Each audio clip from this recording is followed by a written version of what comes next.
What's up, Daily Fab Gamers? Thank you so much for watching my stream. Before you jump into this red-hot action, let's review the rules. Don't be a dick. This should go without saying, but better safe than sorry. Chat with me. You know that I can talk at my computer for hours, but it's more fun when my computer talks back. And let's have a good time. I'm here to get sweaty, but that doesn't mean we can't have fun while I do it.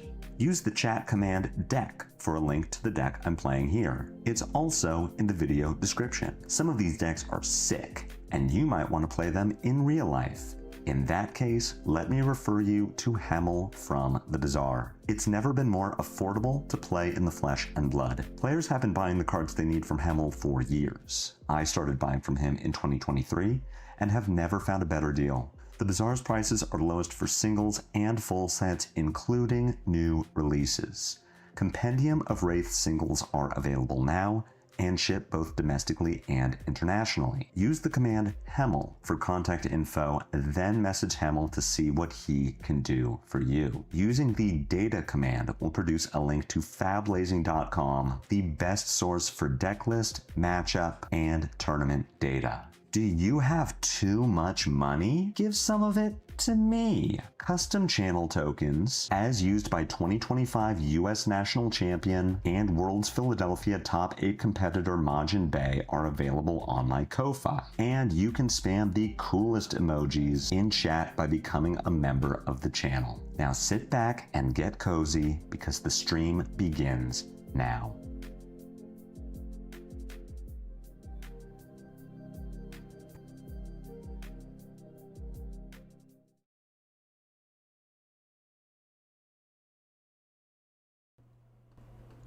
Okay, good morning, everyone. I fixed it. I clicked the wrong button on OBS. Hello, welcome back. We had a keynote and a bunch of other stuff. I was going to just play Tuffnut today, and then it didn't occur to me that the keynote was only like 15 minutes long. So we'll watch that, and then I'll talk about it. And then Aurora. I mean, a bunch of stuff happened. Tuffnut's still going to be here. Morning, Rose. Tuffnut will still be here in like an hour when we're done with the keynote and Aurora.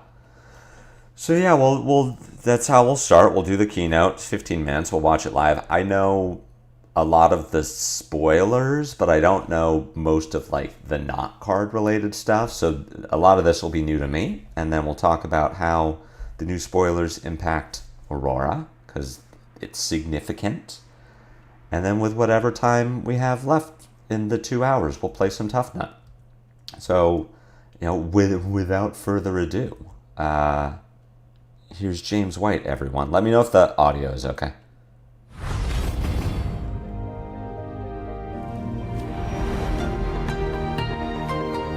Hey, we know her.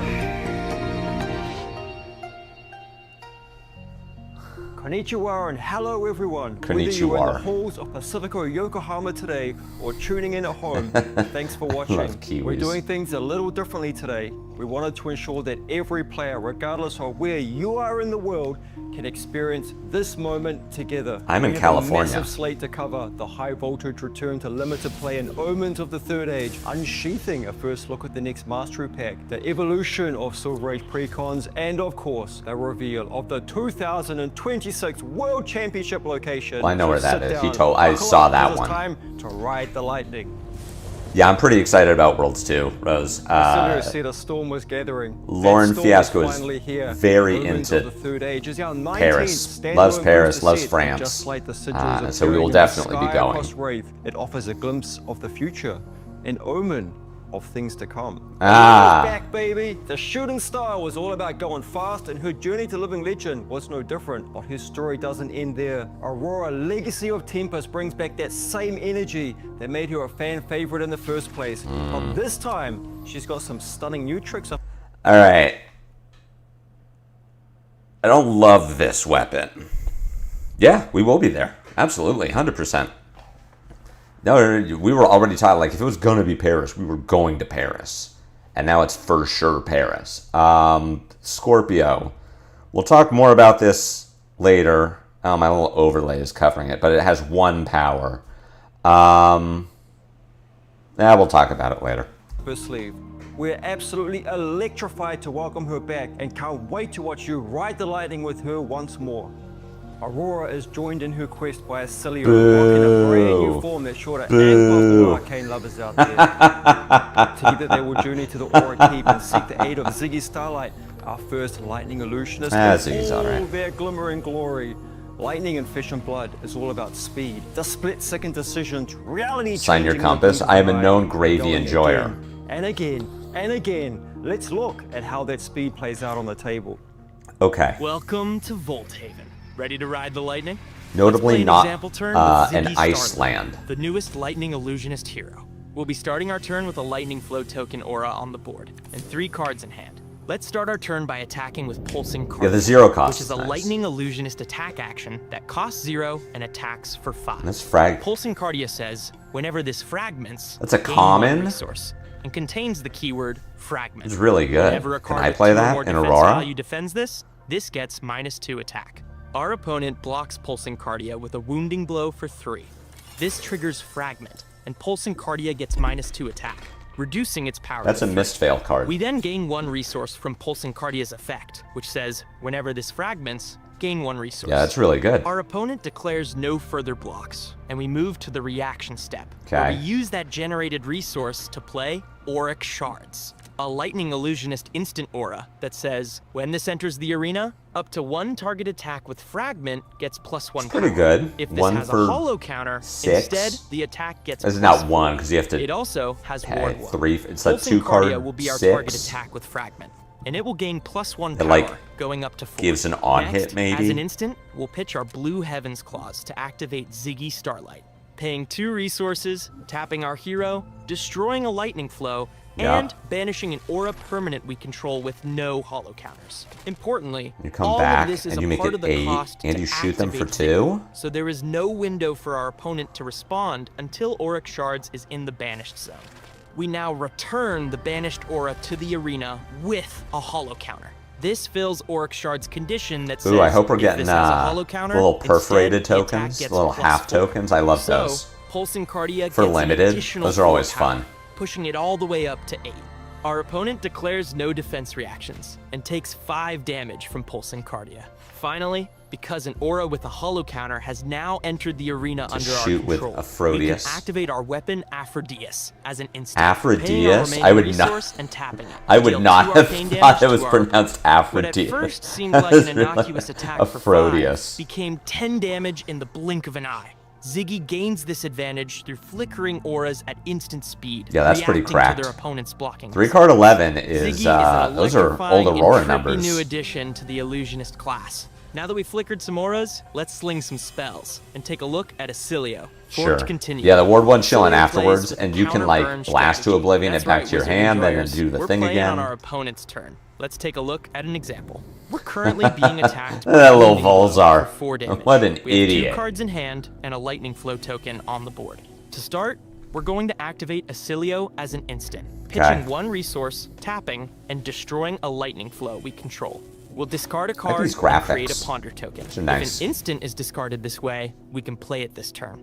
Let's discard Cosmic Suture, a lightning wizard instant, which means we can still play it this turn. But before we do so, we're going to activate Volzar Meteor Storm, Lol. also as an instant, tapping it to amp 1. Activate this only if an instant Lozar? card has been put into your Yeah, graveyard not this turn. Swolzar. Finally, we'll play Cosmic Suture from the graveyard, paying the 2 resource cost with our remaining floating resources to prevent the next 4 damage that would be dealt to us this turn. Cosmic Suture also has the keyword Starfall. Why would you say that Put name? into your graveyard this turn, deal 1 You didn't arcane earn damage that. to You don't target deserve hero. the name Because Starfall. we have amped with Volzar, we will instead be dealing 2 arcane damage to OG, our I know. OG Alright, Acilio players we'll on then prevent on the 4 Suicide damage Watch right presented now. by Wounding Blow.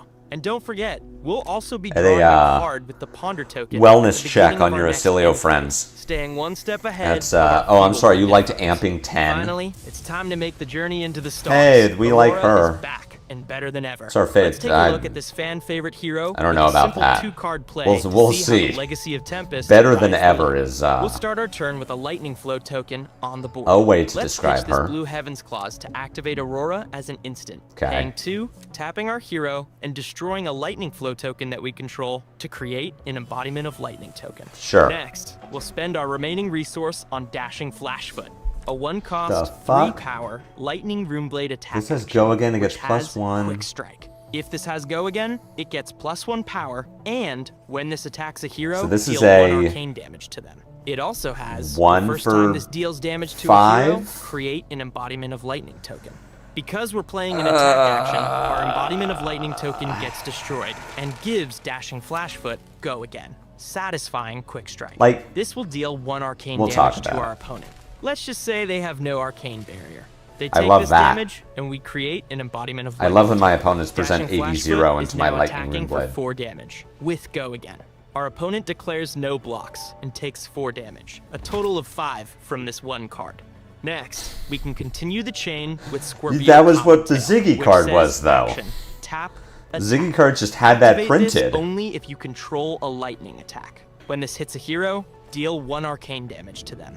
As you can see, this is a classic 2-card 7 play, but in a lightning runeblade fashion with multiple attacks, split damage, and an She was doing embodiment of 2-card lightning token 8s at the last ready for the time. following turn. That's all of our gameplay I examples don't- for today. But I if don't you know that, want like, some the even classic more lightning 2-card goodness, 7 is stay like, tuned. yeah, Omens we of the needed Third Age that. Spoiler season coming soon. Omens of the Third Age lands in store on Friday, June the 5th.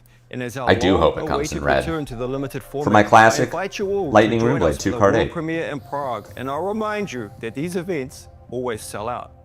Don't miss your chance to discover the omens which foretell the future of Rathe. Wow. Now let's talk about the future of Silver Age precons. Silver Age Chapter 3 launches alongside Omens of the Third Age. Following this, Hey, we'll we move know to that. the next phase of this product, booster-themed Sage precons.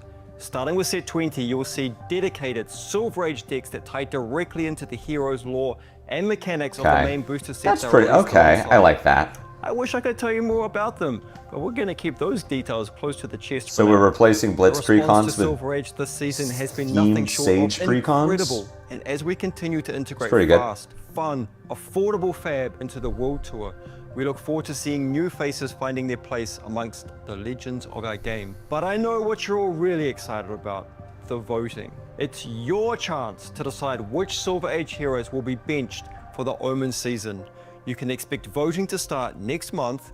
Cool. With the benched heroes announced by June. We'll Okay, share more no. information Okay, about no. voting in the Okay, next no. few weeks. Now it's time to get your first look at which class is featured in the next Mastery Pack.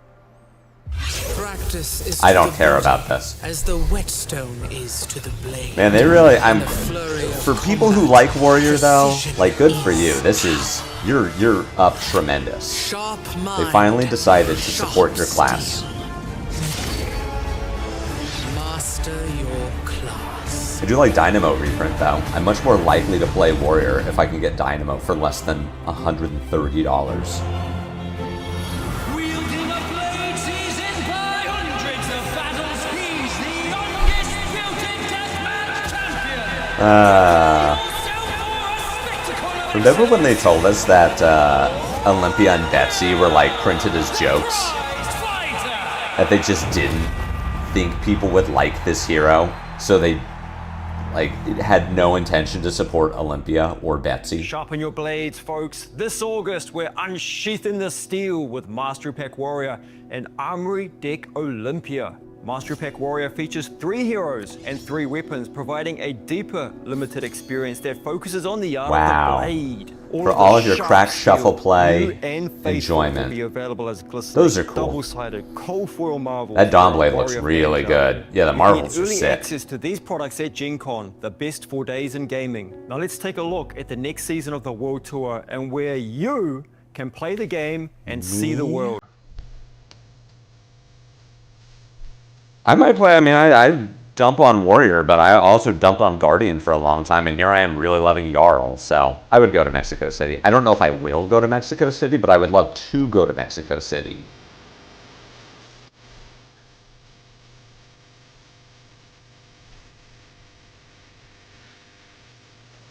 Wakefield, Wyoming, baby. Look at the beautiful flyover state. The city in the flyover state, Wakefield, Wyoming.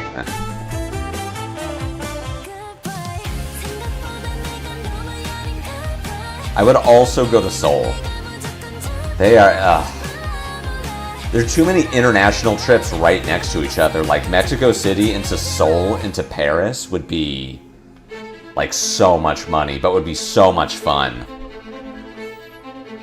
Set 20 as a necromancer, you're going to Korea? Yeah, I mean, Set 20 is gonna, look at Majin in his wheelchair. Yeah, Set 20 is gonna be kind of wild. It could definitely get Wakefield, England. No, it's on the site, it's WX, which I think is Wyoming.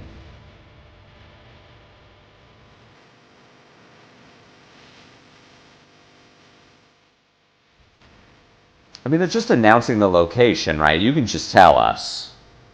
Yes, Seoul equals Seoul. I've heard that. It's, you know, it's, I love a pun. Yep, I will. I'm not going to say 100%, but there is a probably 95% chance that I'm in Paris, which is great. I've never been. I've heard good things. Lauren loves it, so. Oh, Wyoming is WY? What's WX?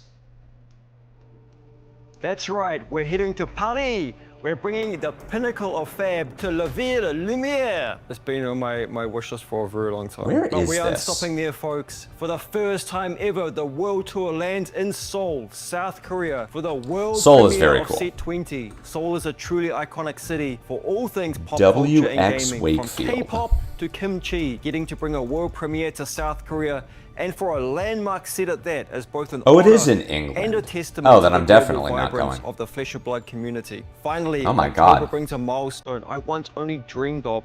The 100th call. Okay, it is We'll Wakefield. be Yeah, all right, celebrating this wow. historic event in the United States. It's I a guess tribute I'm to the glad that I tens of was not thousands of planning to players go. who have answered the call of the 2 weeks in World Paris. Tour I and think journeyed we'll end from up taking local like game a stores week in spanning Paris all and then a corners of the week globe to in these landmark either events. Ireland or like somewhere else. A different European country.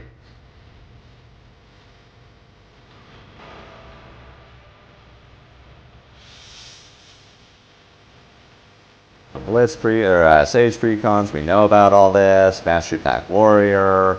I personally don't care, but maybe I will. Maybe this will be what gets me into play Warrior. And a little spinny portal. Alright, that's kind of... Okay, so what do we have? We know about Omen, Ziggy, Sage. Set 20, themed Sage decks. Armory deck is going to be for a new hero. Armory deck Olympia, whatever. Mastery Pack Warrior, sure. And then another Mastery Pack, obviously Mastery Pack Runeblade.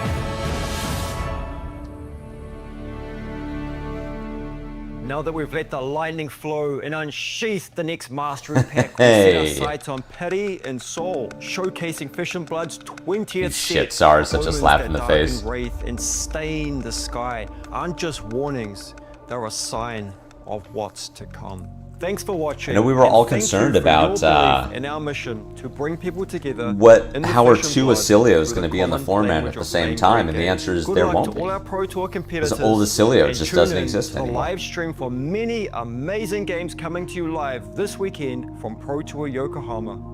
I will. Well, probably not live because it's going to start at like a time that I don't want to be on my computer. Okay, cool. That was fun.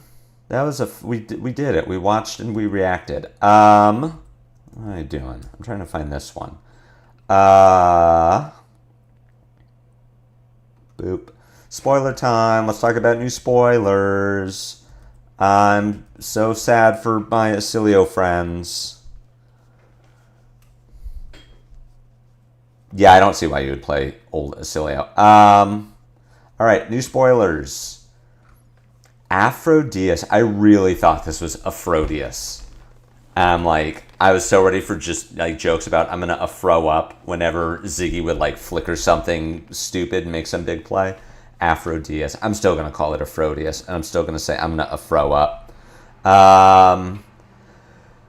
I don't really care about these Ziggy cards, but I probably should, because I think Ziggy's going to be the strongest out of the gate. Like, this is just a straight up 0 for 5 3-block. Like, people look at Gone in a Flash and Aurora, and they're like, oh, it's Lightning Wounding Blow, and that's really good. This is just 0 for 5. And yeah, it has Fragment, but then when it fragments, something happens.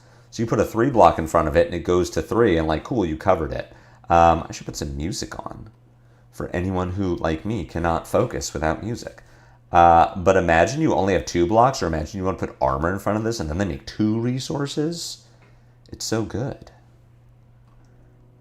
Or if you don't want to block it, and now it's just a 0 for 5. That's really, really strong. This thing seems fine. It's a 2-card 6. If you do it with Ziggy, which, like, I feel like the lines they showed us in the video were all like limited gameplay, aside from Wounding Blow probably not existing in the set. Scorpio. So what I've realized about Aurora is she is, despite the marketing saying she is as fun as I remember, she might be, but she's different than I remember, which we know. We've got CLV ban, Somersault ban, Serenade is gone, Starfall isn't her weapon, so like she's already going to be different. But we're seeing how different she is. I really I regret my ban reaction in like how negative it was. This is just a different Aurora, and we cannot really evaluate, at least in my opinion, we can't evaluate how good or bad these cards are without seeing the full set. I don't think she will be playing a lot of what already exists for her. She's going to be very reliant on new cards. So like Scorpio, in the context of old Aurora, is not a good weapon because it's a finisher, so it replaces our finishers, which already new Aurora is not elemental, so we don't get to play Arcanic Shockwave or Static Shock. But we still get Snatch, you still get E-Strike, draw a card for Arsenal. We now have Astral Strike, which would be draw a card for Arsenal. And Scorpio doesn't work with any of that. Scorpio also doesn't have Go Again, so you can't weave it into your attacks. It doesn't cost a resource, so you can't pitch it to keep Channel Lightning Valley around. But CLV, Shockwave, Static Shock are all gone.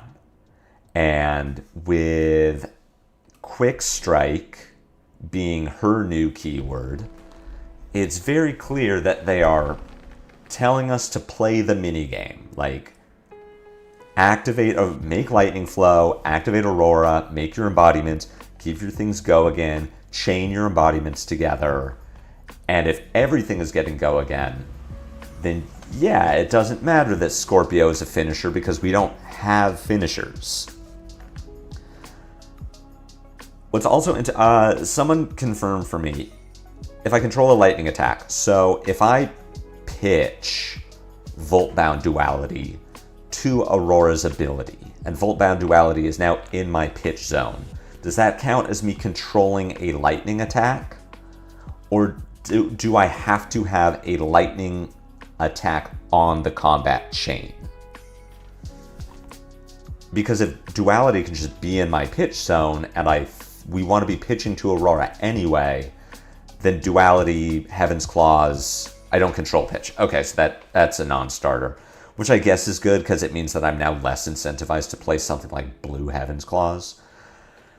Yeah, the, Fry into Scorpio is a 1-card 5, Surge into Scorpio is a 1-card 6. Scorpio kind of has the Arachne Dagger text of you're not blocking 1.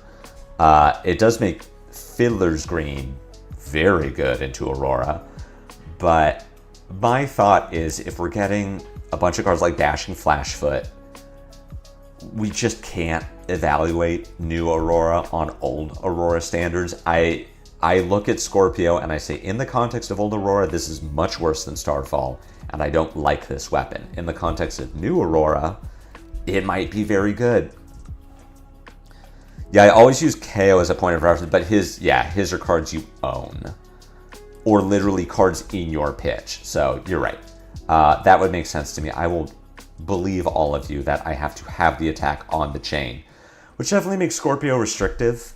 I've had people in Discords tell me that new Aurora is kind of built like Dio or Puffin currently with how they use their weapon. Scorpio being just a way to dump an action point if you have one is like Symbiosis Shot being a way to dump an action point, or Spitfire being a way to dump an action point and a cog. Just making all of your lightning go again to get 2 extra damage on all of them. Yes, and that's why I'm saying we need to know what more of the cards in the set do, because if I'm looking at existing lightning cards with go again, they're either conditional or fry. And I need to know more of the new card pool. Are there any new lightning cards with base go again? Or how easily am I creating the first embodiment of lightning to get like my quick strike and dashing flashfoot stuff online?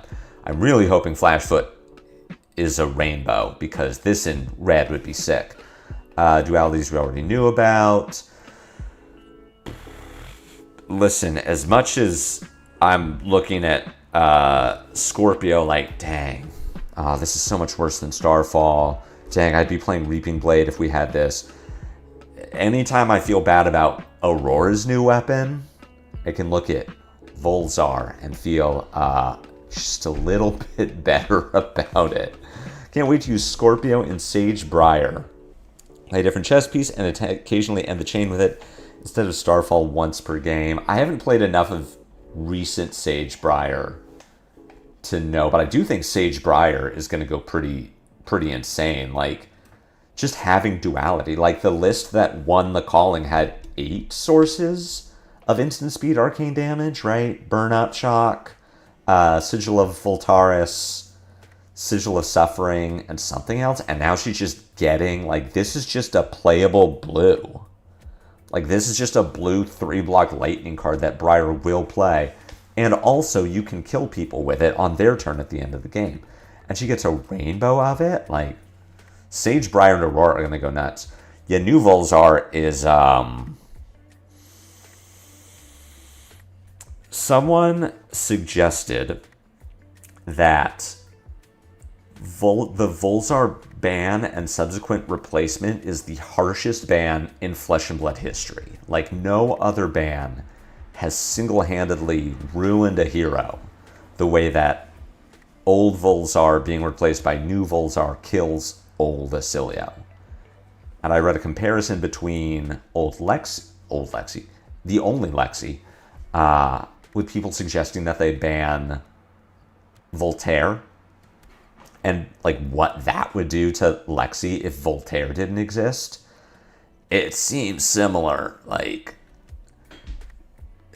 seeing the Cosmic Suture cards makes me understand why Volzar 1 is gone, though. Oh, yeah, Volzar 1 would be cracked. Like, oh, we haven't gotten there. Yeah, like, the fact that you just get to Acilio this away and then play it and then shoot someone, but you could do that on their turn, like, absolutely, I understand why it's gone. They definitely wanted to, like, create the space for Starfall effects, which also, how dare you? Aurora players didn't agree to that. I would not have sacrificed my weapon to bring Acilio back if you had told me that if I had been given the option, I would not have made that trade. I get why, but, like, current Acilio is easily top 2 decks in the format, has such a powerful, like, such a strong, passionate player base. The hero just doesn't exist anymore in his current form. Current Acilio is dead after old Volzar, if this is new Volzar. And, like, I'm sure they'll try to rework it, but like Aegisworn said, why would you play old Acilio when new Acilio exists? Because new Acilio is going to work way better with the Starfall keyword. This is not a holo stream. Niche meta Dark Horse obliterated off the face of Rathe. The next closest thing would be when Vis lost Rosetta Thorn. Vis losing Rosetta Thorn is probably comparable to Acilio losing Volzar. But even so, you just replaced it with Reaping Blade. And it was, like, worse. but it was still 1 for 3 instead of 1 for 4. Like it's a worse weapon, don't get me wrong.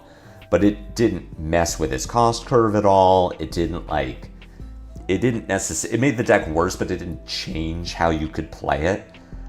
Old Acilio losing Volzar is like such a drastic change. Keeping Channel Lightning, well, Channel Lightning's banned, but keeping Channel Lightning Valley around would have been way harder because you don't have your pitch outlet. I see the Volta Stream coming. Yeah, Volta Stream is on its way next week. I get the flavor, but this is just, come on.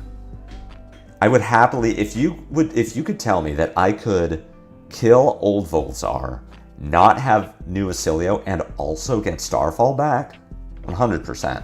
I would not have made that trade. And then we didn't see anything new.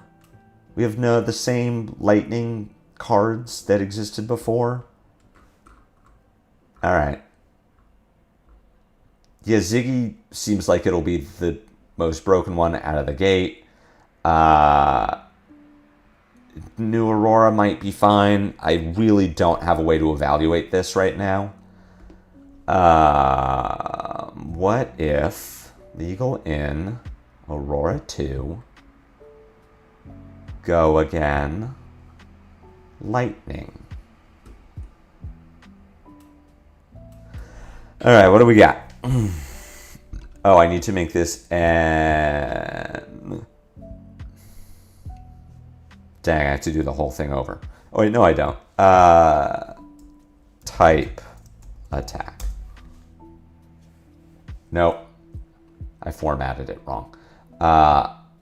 Action. Oh, that would be why. Action. That didn't help. Astral Strike. Unban Ball Lightning, please. Astral Strike. Current Funnel. That's true. This card is like way better in Aurora 2 than it was in Aurora 1. That's 100%. Like Current Funnel in Aurora 1 was a blue Lightning 3 block that occasionally synergized with your Arc Lightning. If you could do like...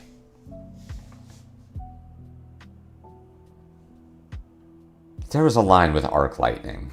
It wasn't Flicker Wisp. Or that's what it was. It was Written in the Stars. So your big combo, you'd like Arc Lightning, Written in the Stars, which now has Go Again, into Current Funnel. Like that was a line. You could also occasionally pair it with like Flittering Charge to do like Flittering, Press, Current Funnel, Gone in a Flash, Discharge, Gone in a Flash. Like there were interesting lines with Current Funnel, but for the most part, Current Funnel was Hero Ability plus Sword. In Aurora 2, Current Funnel is going to go nuts because your hero power is worse. This also puts your sword online. So what do we have? Astral Strike, Current Funnel, Flittering Charge is conditional. I really don't want to play Fry, but we're probably going to have to. Lightning Surge will still be as good as it was. What is this thing? If you played an instant card that's Chain Link, this gets +3. This seems bad. There's no way we're playing Overcharge when the new Lightning one that is not on this page exists. Second Strike. Oh, because it doesn't have base Go Again. These are things with... Okay, yeah. It's doable. I feel like she's going to have to jump through some hoops, which Old Aurora did not have to do, which I guess is in part why Old Aurora is banned. I don't want to play... I don't think we're going to play Overcharge and Ion Charge. Yeah, they both seem really bad. Ion Charge in particular, like... There's no way. Well, they have Go Again. Like, I get that's what she wants to be doing, is giving her things Go Again. But there's no way you're getting more than 4 out of this on a normal turn. In which case, just, like, play a different card. I don't know. A yellow 0 for 4 is good. But you need a 5-card hand. You need to not get disrupted. And Aurora's weakness is already getting disrupted, right? Like, Guardian is not a good matchup for Aurora because Spinal Crush, CNC, Debilitate, possibly Choke Slam, or Crush the Weak if we have to play Fry. You're going to get disrupted. We don't have Flicker Wisp anymore, so like Guardian will be a very good matchup into Aurora. Yeah, it's, I don't know. I'm tentatively, I'll play her for sure. Like, she's still my favorite hero in the game. And new Aurora is still going to get to do a lot of the old Aurora stuff. We haven't seen a lot of the busted Majestics yet. We're only starting to see rares. She's going to be strong, and I will play her. But I definitely need to see more cards before I can evaluate new Aurora, because she's just so different than old Aurora. She's going to have to play cards that old Aurora would not have touched. She's going to have different play patterns. Scorpio being a finisher just says, like, okay, so am I not playing existing finishers, or am I really going to have so much go again that I am attacking with Scorpio multiple times in a short game?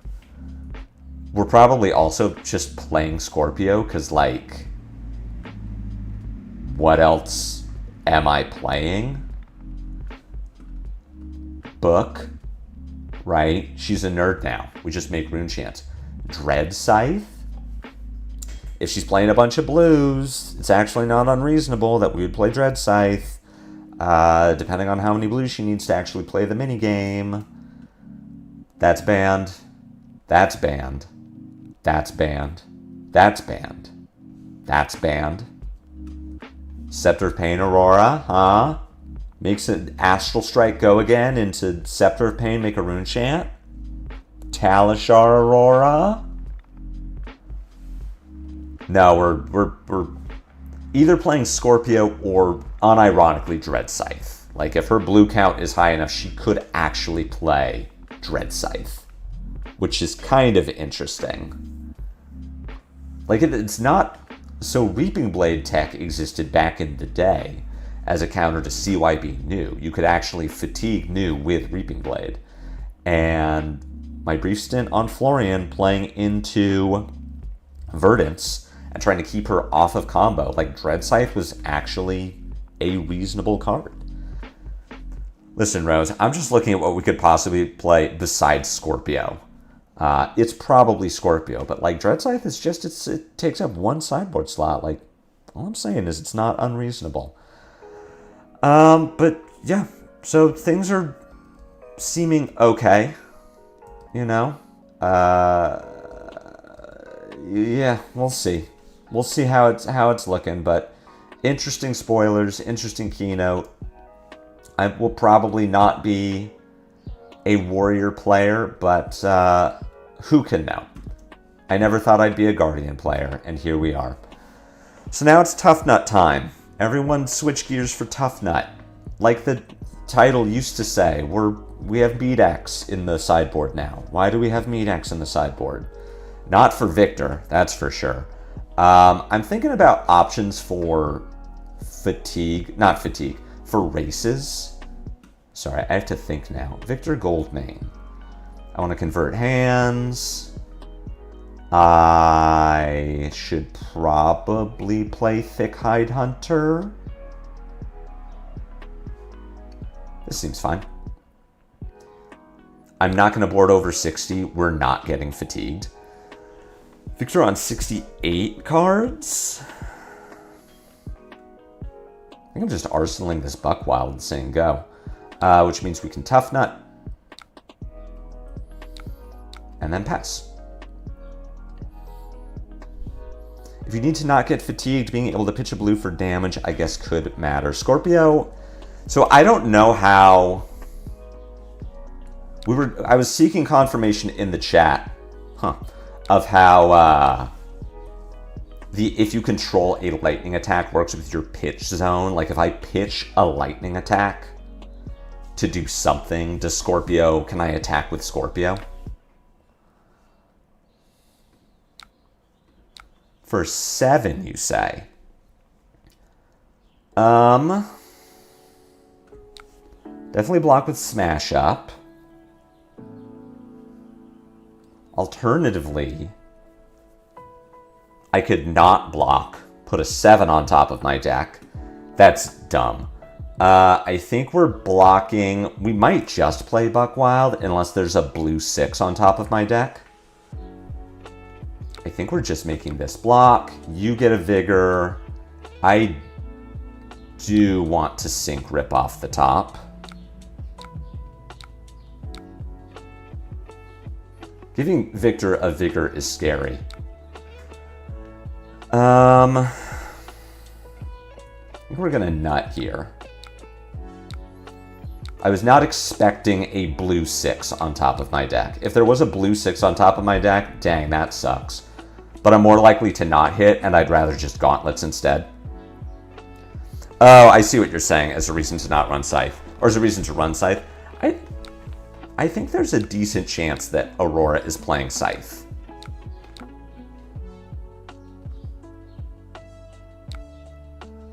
C and C.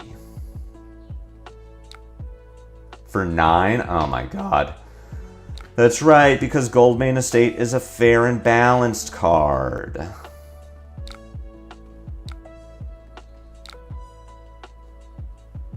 Gross.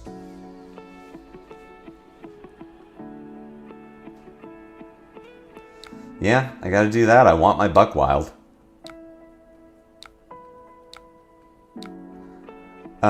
We can Tuffnut here. Find the E-Strike. That's unfortunate.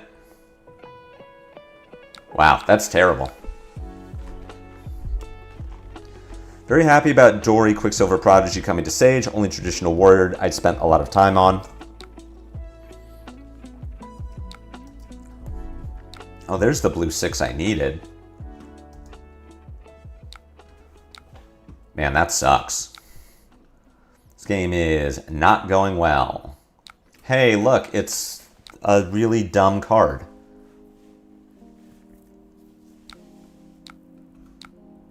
It really just, like, should not exist. I think I block 5. I gotta start, like, doing the thing. What if I block here? I'd be playing Rockyard Rodeo. This is not an unreasonable hedge to make. I am going to Scabs this turn.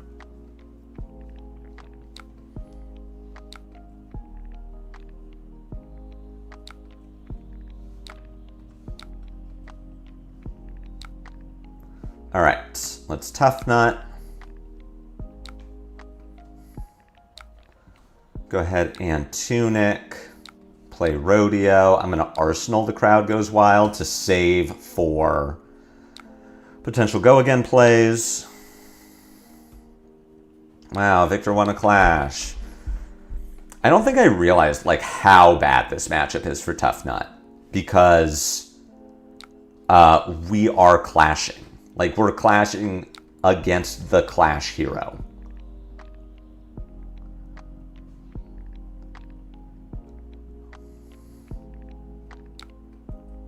Just Spinal Crushing me? That's pretty bad considering what I wanted to do. Oh, I guess I can still Scabs. Victor is so dumb. This is a really dumb hero. Playing against a nut yesterday that rolled Scabs 5 times. I got 5 or 6 each time. It helps my heart. And I can just block more. I also don't need to give Fleshbag here. If I make this block and get pummeled, I just discard Wind Up the Crowd.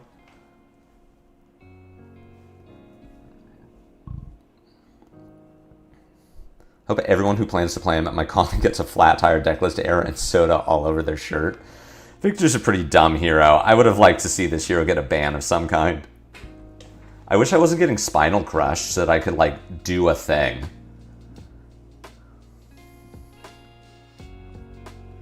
I think I'm making this block. And really hoping I get pummeled.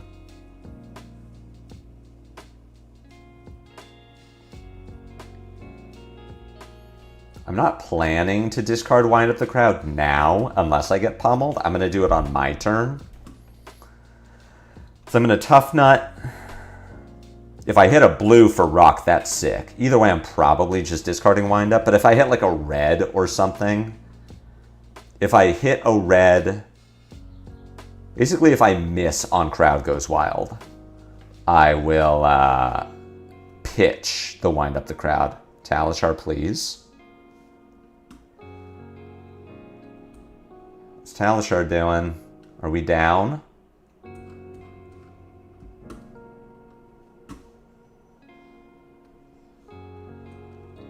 Remembrance would slow the inevitability of Victor. This hero is this Goldbane estate really needs to exist in the current day and age.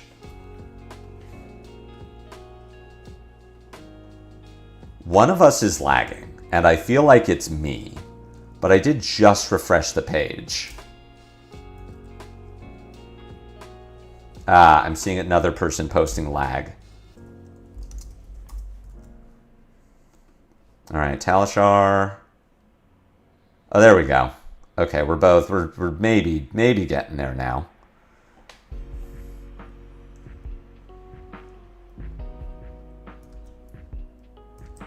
Talishar, please. Not like this. Yeah, apparently a lot of lag. It's the Aegisworn really like just thinking about Volzar has got Aegisworn is just like, you know, burn it down. Like if Acilio can't do things, no one can. Nut into a blue. That's pretty cool. Let's go ahead and discard Wind Up the Crowd. And then we rock. And then we're Rock'em Sock'em Tuffnut. We're getting in there. Hitting the blue 6 off the top is pretty cool. I'm not going to roll scabs because I don't need to. Like, we also have enough go again. I can just kind of wait on Crowd Goes Wild.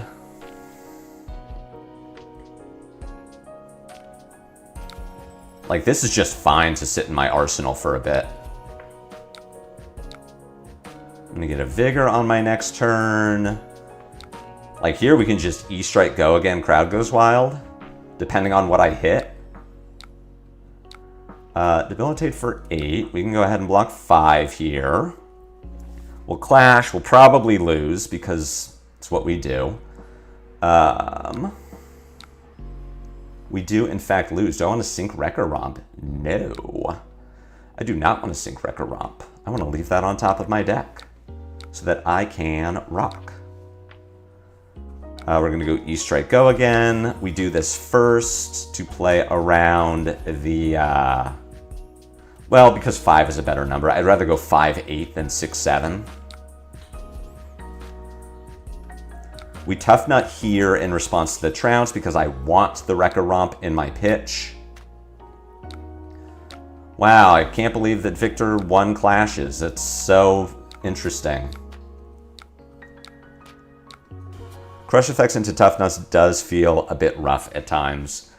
It's like kind of difficult for Victor to hit the crushes sometimes. Like the Debilitate for 8, probably not going to hit. It's more the clashes that are annoying. It's annoying playing a deck that is built to clash against a deck that is built to clash better.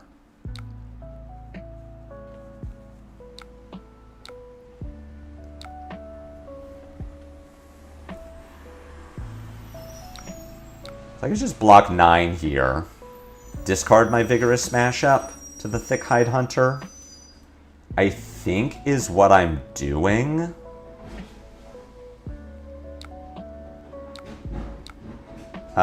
We show a blue on top. I do not want to sink that. I can just rock here.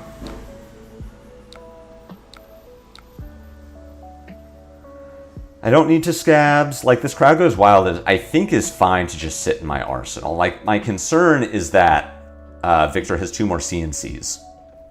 But I think we're chillin'. We are winning the fatigue race. Not that I think that matters. Please excuse the sound of the trash can outside or the garbage truck outside my window if you can hear that. Why not block with the Vigorous? Because I didn't want to give Victor another figure. It was really what it is, like... you are golden sunning me for 10? I kind of want to take the 10 because my hand is pretty good. Yeah, I didn't want to give the extra vigor. I'm not convinced that I'm going to win clashes. Lumoria, today is not a Valda day. I am so happy that you are enjoying Valda. I am not going to play Valda today. It is very cool that you found your favorite new hero. None of these are particularly good off the top. So I guess we're leaving Jaws. And I'm going to keep... Wow, I get +1 off my Song of Sinew? That's sick. Sure. We're going to Buck Wild. I get to Tuffnut to give this go again. Close Chain. Gauntlets. Crowd Goes Wild. Victor fixing the top of his deck.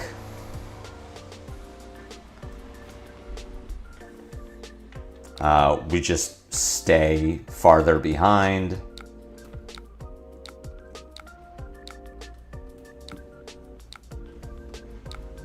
Send 7 here. Remain behind our Victor Goldmane opponent.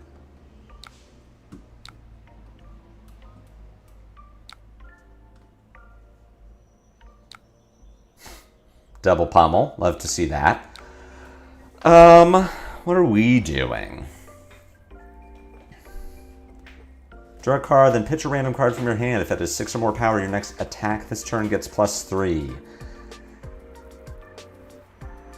When thing goes right, Tuffnut has some pretty insane numbers. Yeah, the problem is that, and it's so charming that you do that. I really, it fills my heart with joy that you do that. The problem is that when Victor does cool things, we really don't.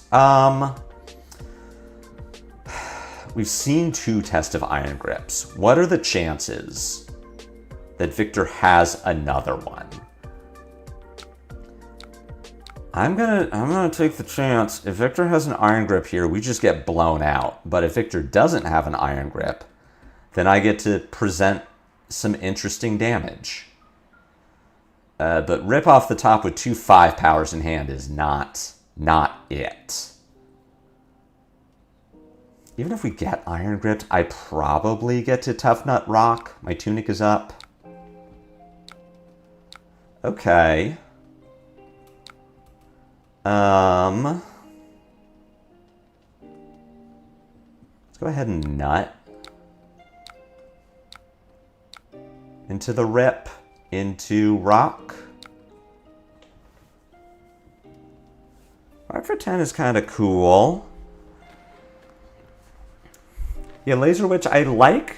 The value from Tuffnut is really good. I don't know that I've ever played Tuffnut into Victor before, which is just, like, making it very apparent that when you're not winning clashes, dang, your hero kind of sucks.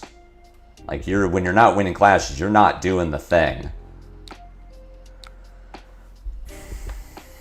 For 4 is kind of tragic, just given the quality of this hand. Like, this would have been a hand where I really wanted Victor to Spinal Crush me. Because I can't get a ton of value by, like, blocking out here. Which means I might be rolling Scabs. And if I miss, then it is, like, dog shit. Sure. I want to sink Buckwild. No.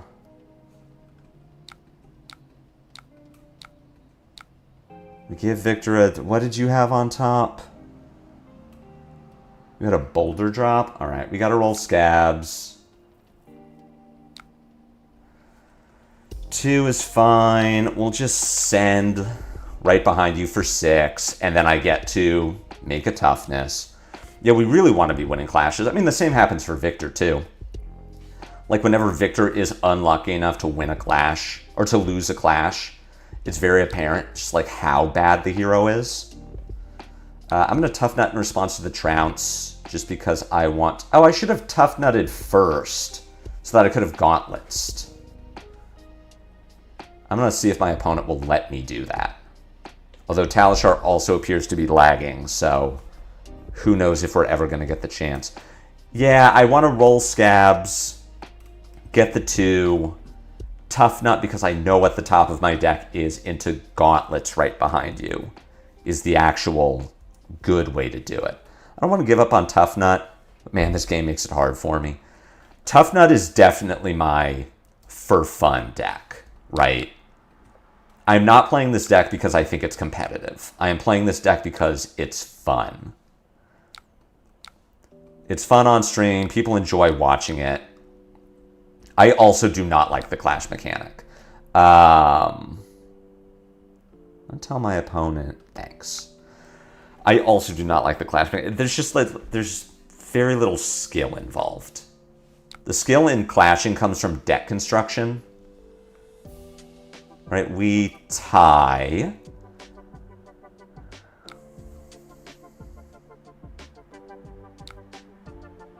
We tie into lose. Okay, you broke a thing. You bottomed.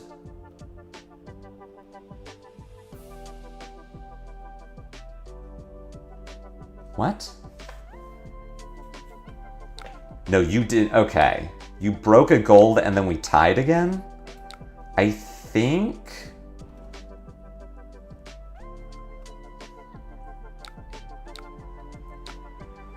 This could be a tunic, or this could be a pummel. I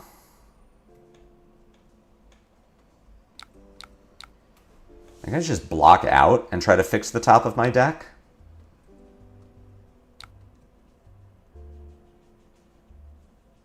Also, I'm winning clashes right now, so that's kind of neat. Do I want to sink Buckwild? No. No. I want to just win my clashes and then get to rock for 8. I was up against Prism, who already had 2 auras and an angel on the board, so I just conceded. Ugh. Put 3 reds in a game yesterday and then drew an already in a deck with 9 reds. Damn, you are up against it. Solidarity for Goldmane, Golden Sun? Yep, that is exactly what happened.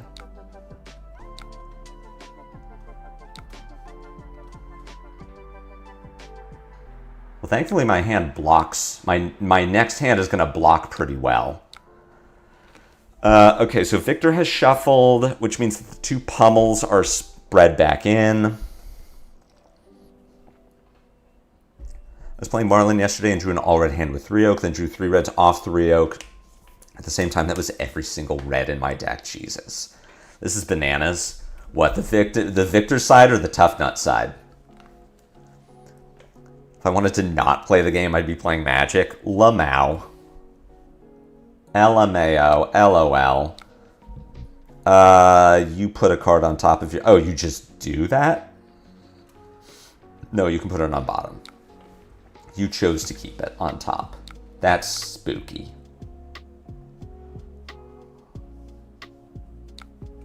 Pot of Greed is pretty good. Ugh, this card sucks.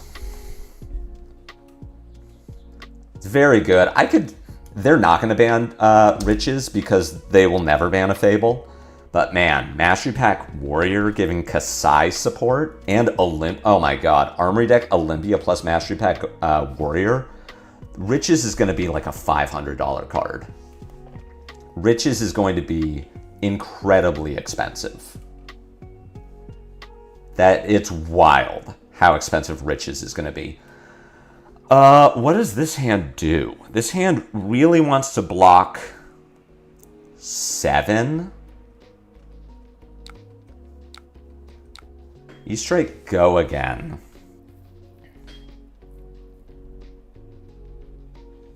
I really want to give Fleshbag here. The problem is that giving Fleshbag doesn't do anything. Because I want to get both of these cards out of my hand so that I can Song of Sinew into just rock.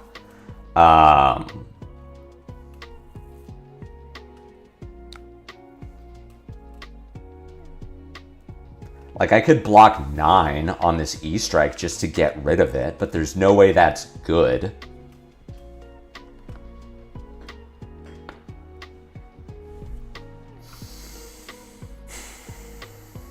I'm a little nervous that this is like Debilitate, and that's gonna get me.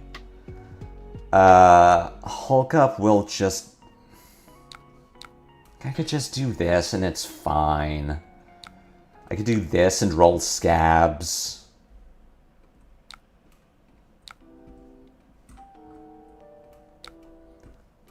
Just really into the idea of IPing Victor. Because then his line without a card in hand, he can't hammer me, he can't play whatever this is, so the line is like Tunic, break gold, try to find a blue.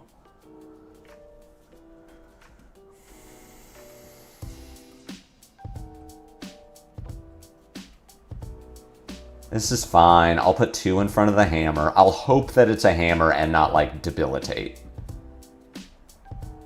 In which case I would take a lot of damage. Thickhide Hunter, I don't want to sink because it works with my Tuffnut, Tunic into rock. It's +1 for Song of Sinew. Alright, cool. Just block 2 here. It was a Remembrance, which I'm assuming the Victor might have played in response to the Fleshbag and just picked up like E-Strike, Spinal. This is fine. What did Smash Up show me? Cranial Crush.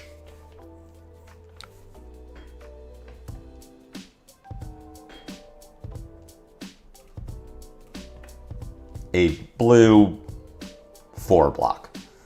Wonder how much value I've given Victor over the course of this game. Okay, I get +3 on this rock for 10, which threatens lethal. I'm tempted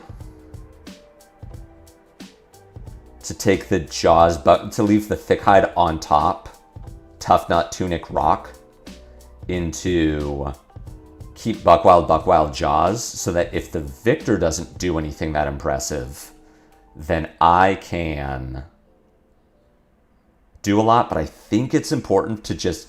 I might need the toughness. Alright, we'll just do this. I thought about putting my Thickhide in the next hand so that I could block better with it. But I do need to be, like, doing things on my turn. This also lets me get my Tunic value to just start accruing Tunic value again. Put Victor to 5. Victor's still sitting on quite a bit of armor.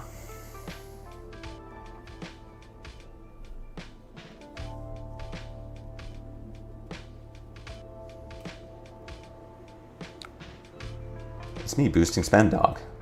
My main channel doesn't want to show messages on stream. I probably banned you because you're a shit. I don't know why that's happening. Hey, Spend Dog. This is a bad matchup, right? Like, Victor is not a good matchup for Tuffnut. This is spoopy. 4 mites. I'm at 9. I'm probably fleshbagging whatever this attack is. I can kind of do some stuff. Assuming that there is a yellow 6 on top of my deck, I get to go Jaws Rock. Uh-oh. Headbutt.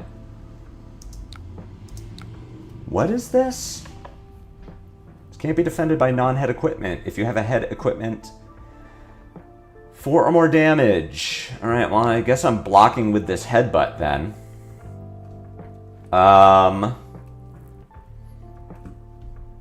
What am I doing? You shuffled. There's still 2 Test of Iron Grip in your deck, so we're going to block with Buckwild. Block 5 on 6, take 1, lose my Flesh Bag, but I'm going to lose... Is it a great matchup? I've just been losing all my clashes, which makes it very hard for me to accrue value. I've just been, like, giving Victor value all game. We send Jaws. I am higher on life. Surely I'm going to hit. Surely it's a blue 6 to turn on Jaws and send Rock and make a Toughness. Surely we get there.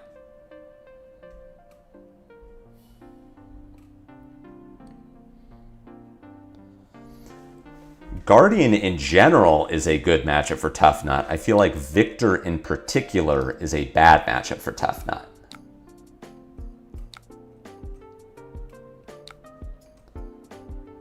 Hit. Unlucky. We sure do love our reds. That's sad. You never let them leak damage ever and you win because you have bigger weapon and fatigue. What about when you get Goldmane estated? What about when you hit your reds when you need a yellow? What about when you lose every clash? What about when you get CNC pummeled?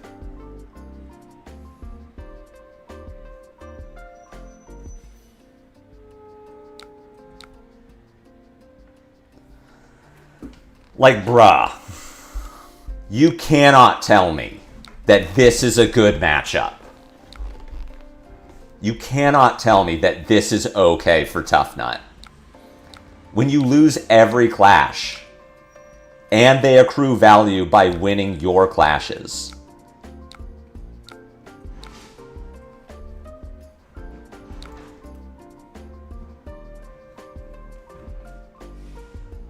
I'm going to win these clashes, that's for sure.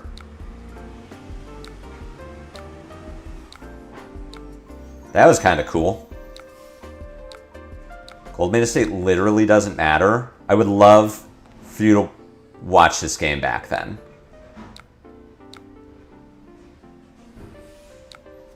Like, what the fuck are you talking about, Spendog? What are you talking about? This is a fine matchup.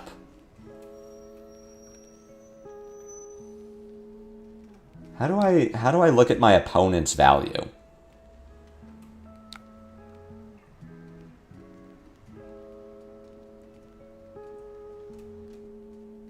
There's no way. You cannot tell me that Victor is a good matchup for Tuffnut. You lose every clash. I gave Victor probably 5 toughness and vigor over the course of that game because I can't win my own clashes. Like, there's no way. I refuse to believe that this is a good matchup for Tuffnut.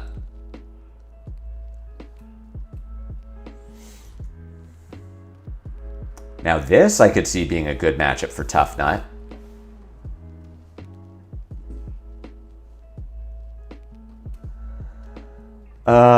Thick Hide goes in, Buckwild goes in, E-Strike goes in.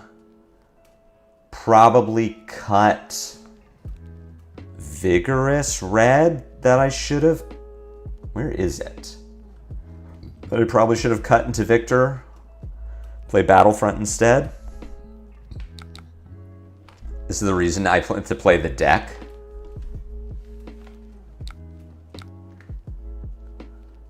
Sick. Yeah, this is spooky because of Dominate.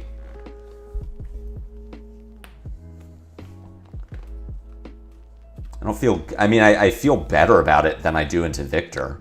I do enjoy that the Guardians are all fat stacking me because they think I'm trying to fatigue them.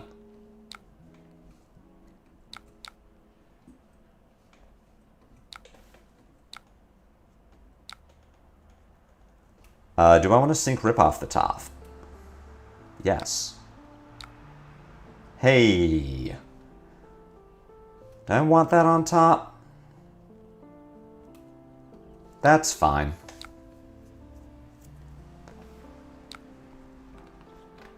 There's Pommel. Well, that's cool. Now I get to rock. I was just going to crowd goes wild before, but now I get to rock. Tend to go 66 into Guardians and bring no hero stands alone. I don't like no hero stands alone because I'm going to lose my clashes.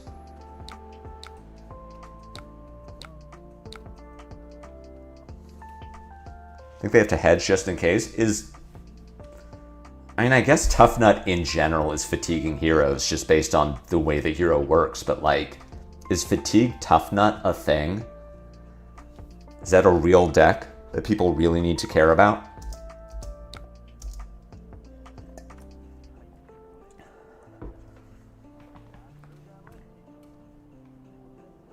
You have that dumb non-attack action on top of your deck? Alright.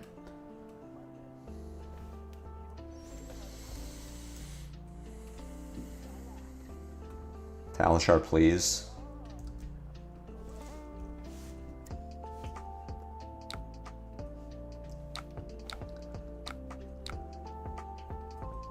$60-60, Tuffnut will win fatigue. Harris under debilitate, interesting. I could give all my equipment to stop this. Or I could... I mean, I think I just take 5, fix the top of my deck. I want to sick... No, that's fine on top. And then we just discard these two. Still rock for 7. Which is why Guardian is so bonkers favored. I'm telling you, the Victor game did not go well. Like, I don't know how you are beating Victors.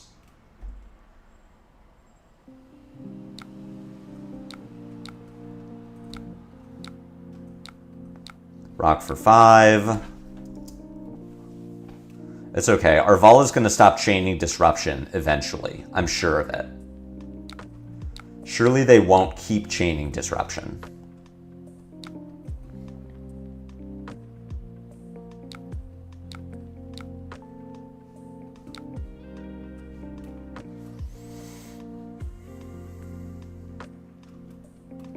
We just flashbag here?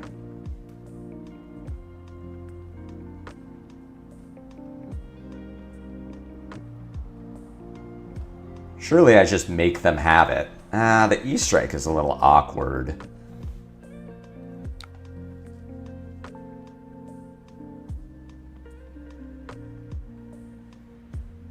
If they pummel me, then I will discard the E-Strike, top the Buckwild, and then just Tuffnut for a thing. Tuffnut for a toughness. If they want to pummel me, they can go for it. If they don't pummel me, then I get to Tuffnut, see what the top is, either Gauntlets, E-Strike for 7, or if it's a blue, E-Strike for 5 rock.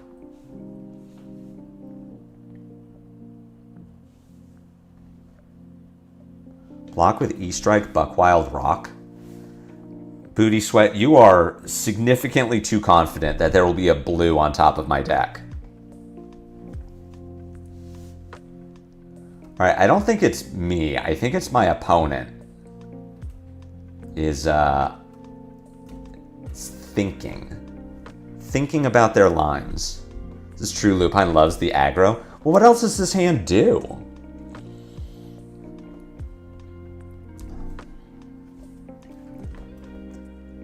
You want me to block with the E-Strike, the Buckwild? You want me to pitch Wrecker Romp to Buckwild and then just find a blue on top? There's the pummel.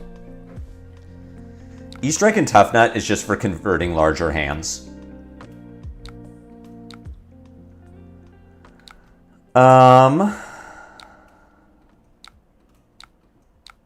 Alright, that's 2 pummels. Does this line also not rely on a blue on top? No, I would just, if she doesn't have the pummel, and I just take 3, my line is Tuffnut off the top. I would have hit this Jaws. I activate Gauntlets. I E-Strike for 8. Just E-Strike plus 2, bottom the Buckwild. E-Strike, go again.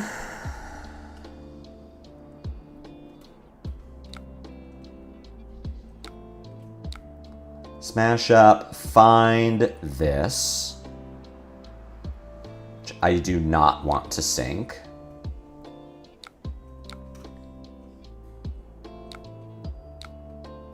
To Aftershock. This Valda is like drawing hot. This Valda is finding some serious gas.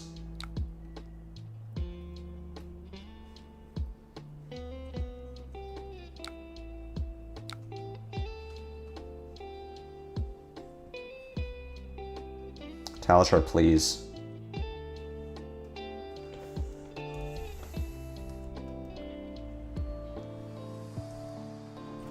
All right, part of this is definitely my opponent. Part of this is Talishar is having some issues today. Just block this? Block it with what? Oh, and just block 6 and then... What the fuck is happening? I just like taking the aggressive line.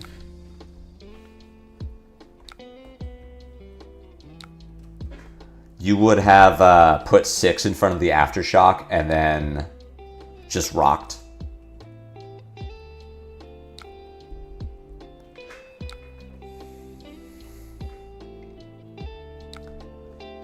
Yeah, I don't know enough about Valda yet to know how I should feel about red Aftershock. Like, it seems good.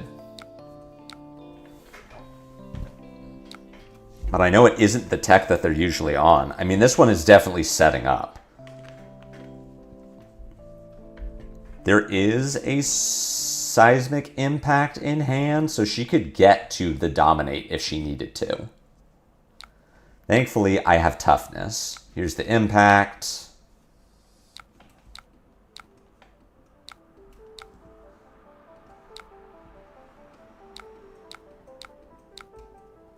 Oh, you'd think I get to catch up, but my opponent has armor.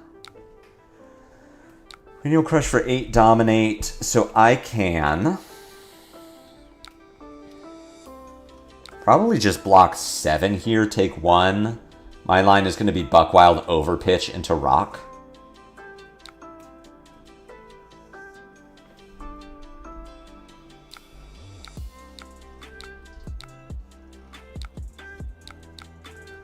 That was her first turn that wasn't, like, insanely good. Prioritize blocking, go again is there in case we need to convert. I just feel like there are so many hands that I would either, if I'm blocking out, then I'm just really reliant on a blue on the top of my deck. And I only have 12 blues in my deck. And I'm not playing Tough as a Rock. So I think that card is very bad. Yeah, this hand is nuts. I get to do the cool thing. I don't like that I'm down 12. It just means that my Jaws of Victory is always on. This is why you let your Aura die. The deck usually doesn't need it. That's fair.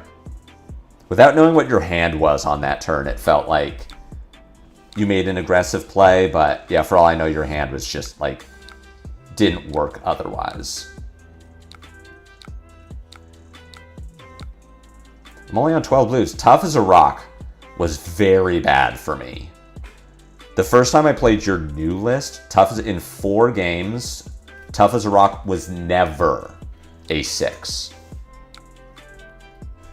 Tough as a Rock was always a 0.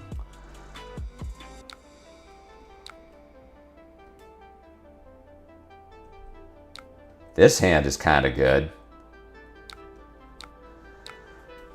It does need to block.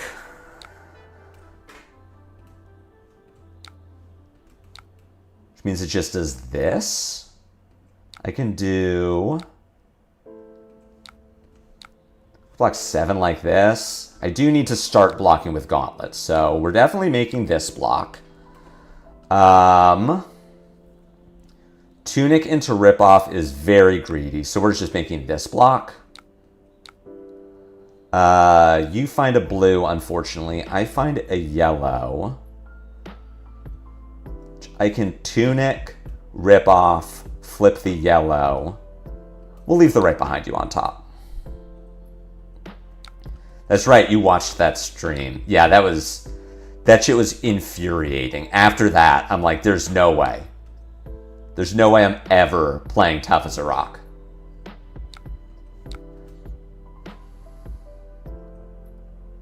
I wanted to go Tunic into Ripoff so that I know there's a 6 on top.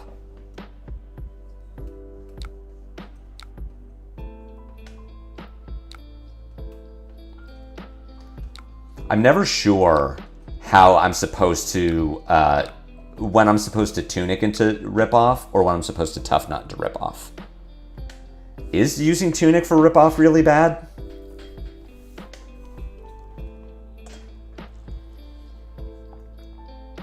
I wanted my guaranteed +3.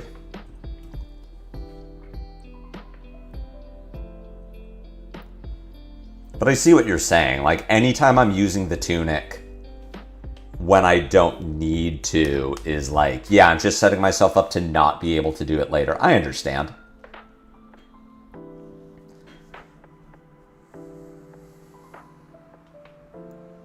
Tunic is the, like, I get Tunic as the bailout for sure. I need to believe in the density of 6s. I need to believe in Tuffnut. Is that where I've been going wrong all this time? Is I'm not believing in Tuffnut? All right, Volda keeping a grip. I mean, she's got the Macho Grande. We're going to see what she can pair with it, because otherwise, I'm still sitting on my flesh bag.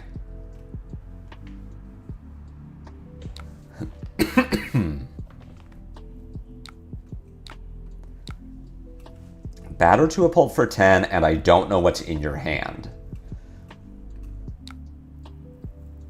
We can block with Smash Up. Destroy an equipment they control with no defense value. Well, all my equipment has defense value. Give the flesh bag here.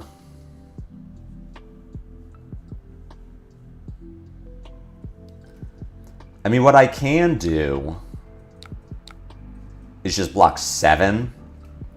Look at the top of my deck. Make sure that it is a yellow or a blue, and then either discard the wind-up now or keep it.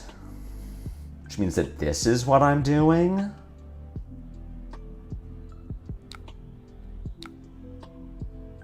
Buckwild on top. No, I want to keep the Buckwild. We can discard for Vigor, then E-Strike guarantee Rock Armor block. I like block 7 makes sense. What I'm going to do instead is, because I have a blue on top, I can Tuffnut discard windup on my turn into Rock to bank the Vigor. Like, because it's a blue 5, I can't Gauntlet, so there's no reason for me to wind up now. Do I know which Valda list? I'm using All In Together's most recent list from like March 17th or something. His The Witch is Dead list.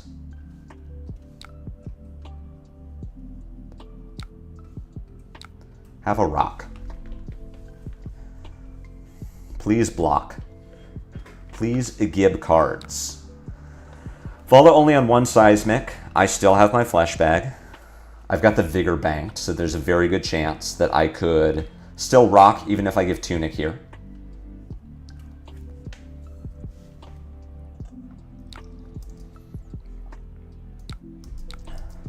Not showing me the card in Arsenal, which makes me think that it's Pummel.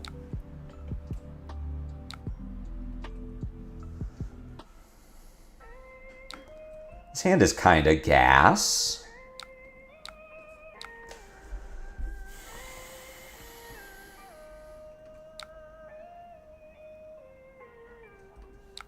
Block 7 here. Don't get pummeled because you're resource short. Play Song of Sinew. Fix the top of my deck so that I can rock. Discard, wind up the crowd, and then rock. Spendog in the channel and we just start winning. Don't say that yet. Spendog was here for the end of the Victor game.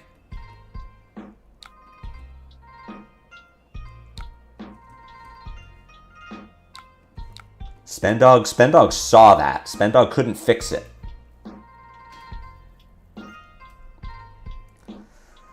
Right, surely I find a blue 6 on top so that I can gauntlets too. Hey, I did. Oh, this turn, this turn is cooking. I don't think either of these super matter.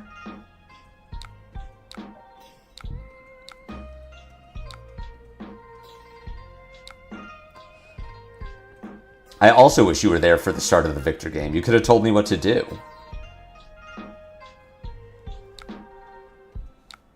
You get to send Rock for 12? Rock for 12 is kind of good into your Valda opponent, who is only at 3. Tunic is going to be up next turn. We got a Vigor Bank, so anything off the top is going to let me rock. I have 2 toughness even, so I can block 8 with 1 card from hand.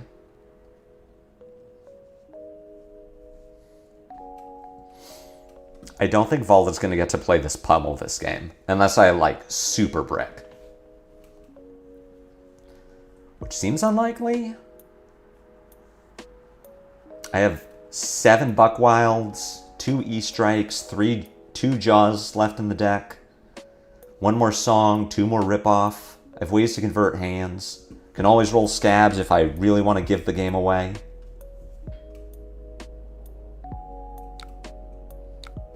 There's 1 pummel. We even leak some damage? You love to see that. Burning my 2 toughness, though. That's sad. Oh, right. I knew what this hand was. Oh, this hand is actually kind of unfortunate. The Vigor actually makes this hand not great.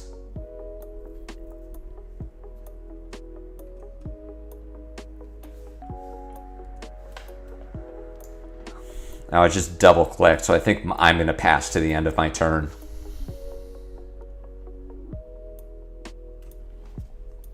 Talishar, please.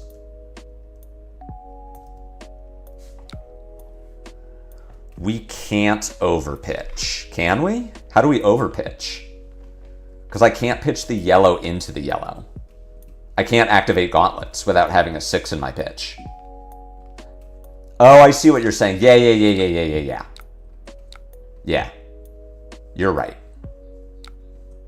I know what you mean.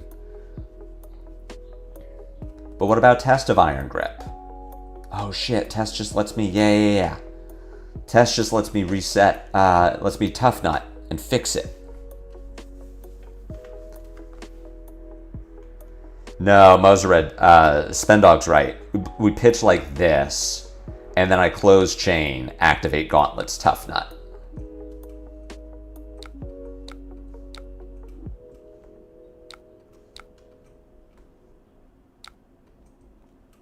Hit the red like a gamer. He's cooking. He sees it. This looks like Get the Hand and possibly Crown of Providence. It could just be Iron Fist. Oh, we just get all of it? Holy shit. And we push 1 point anyway?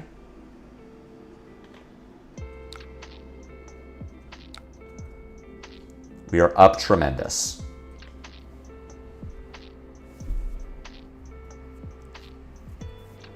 Because your hand only blocks 4? Rouse is a 2 block? Rouse is a 2. I always forget that Rouse is generic.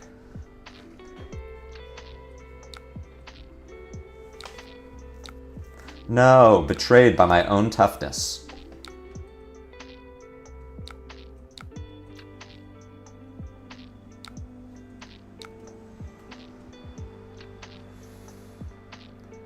Deck, this hand doesn't convert.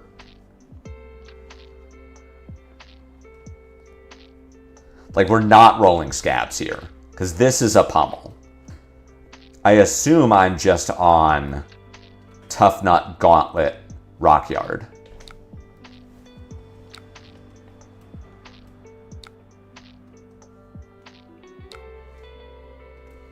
We can IP this right behind you. I'm not rolling Scabs. Rolling Scabs is how I lose from this position. I have Go Again left in the deck. I just need to wait for it, and I get to send 8 otherwise. I'm just gonna, I IP a card, but it's fine. I don't believe.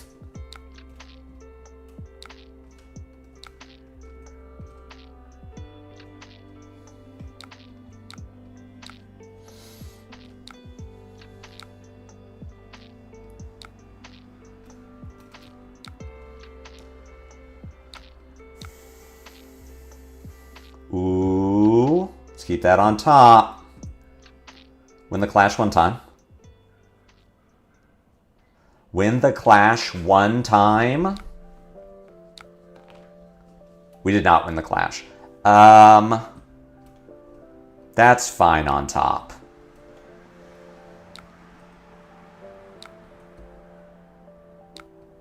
Follow with the toughness is kind of unfortunate, but it does mean that I know that I am not going to tunic for my gauntlets. If I rolled scabs, I'm a god gamer. God gamers are never punished. I mean, we're still very killable. Like, Valda has to give us 2 cards on this Thickhide Hunter, but if we're assuming there's a pummel in the arsenal, she can pitch blue to Titan's Fist, and I need to respect it.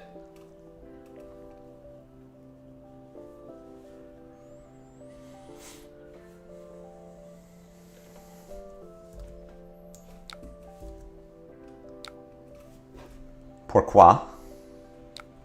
Sink below, sink below? What other D-react?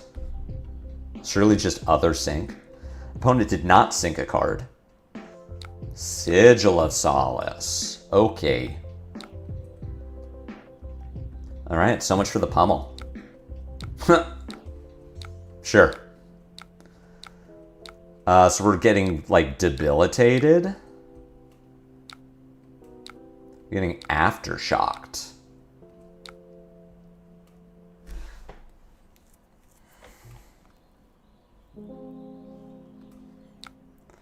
Surely just block 4. Go to 2. Buckwild for 5. Go again. Tuffnut into rock.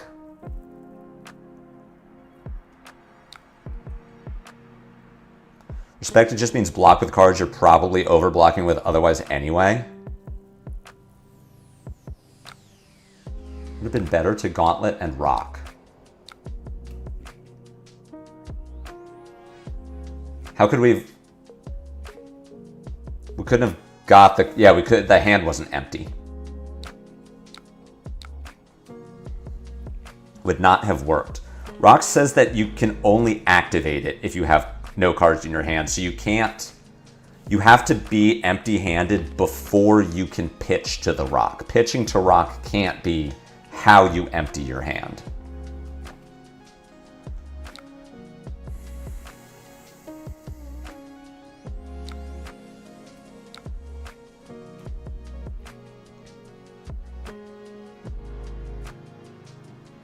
If I do have a red on top of my deck, then I will cry. Nice. So I can rock for 7, which takes 2 cards. No, we're gonna rock for 7. I thought about Tunic Gauntleting to strip the hand, but I can deal with blocking the Titan's Fist.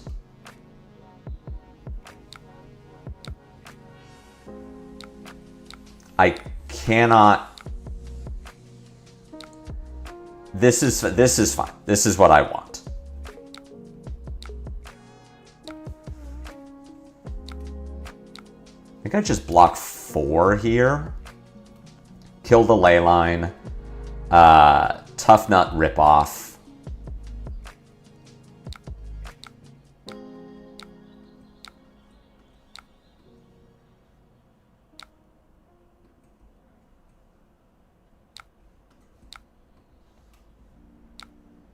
No. No, we're bad at this game.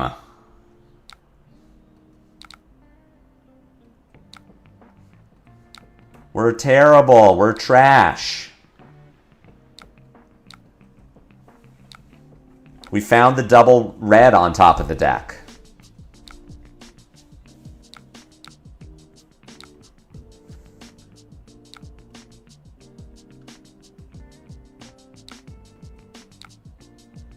That's so unfortunate. Opponent's saying good game. What an asshole. Unexpected backhand clash one time.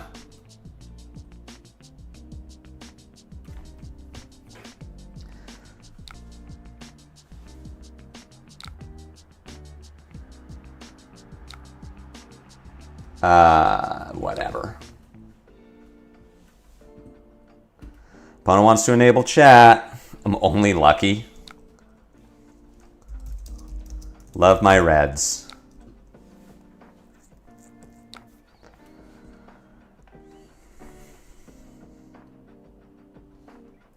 All right, we were pretty far away from an unexpected backhand.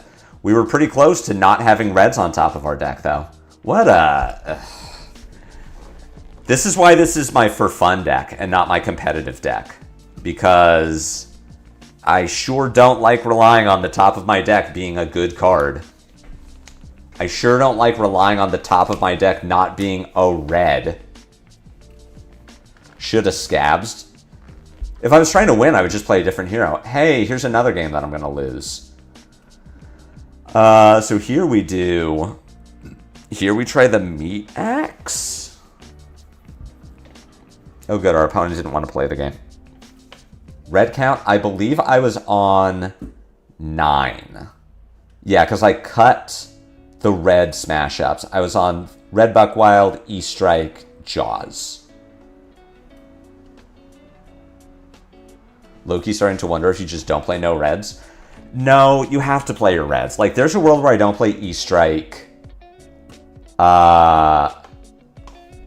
Jaws is always good. Like, you need go again. You need to be converting hands. That's what the reds in the deck are. The reds are go again. Wonder if this is our same Valda.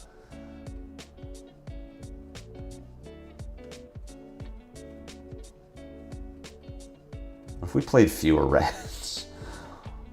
Where are my smash ups?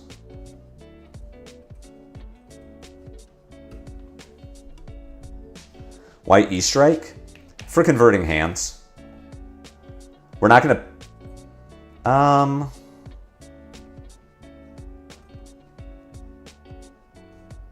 fuck it. E-Strike is for converting hands. If your opponent doesn't make you block out, you can E-Strike, bottom a card, go again, Tuffnut, rock. I have yellows with go again, but I only have so many yellows with go again. Like, I don't think Barraging Bighorn is a good card. I get why it's a card. I don't like it. So then the yellow go again is like, it just isn't very much of it. Tuffnut. What do I get to do with this hand? I mean, I could, like, send. I'm not going to.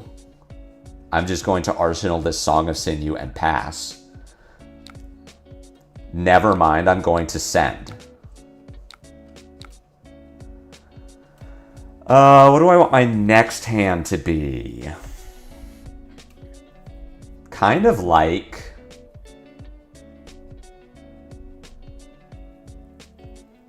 I'm going to go Buckwild, pitch the Wrecker Romp.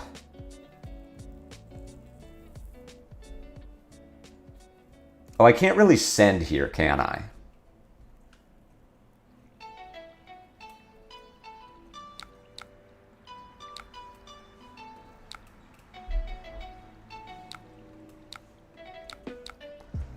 This actually wasn't great. I don't think I was supposed to attack here. I forgot that I had already Tuffnutted.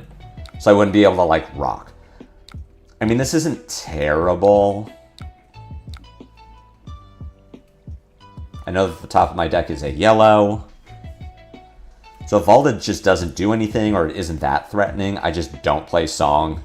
And I Buckwild into rock. Chet says roll scabs, just believe. You're so right. Hey, Valda didn't do anything.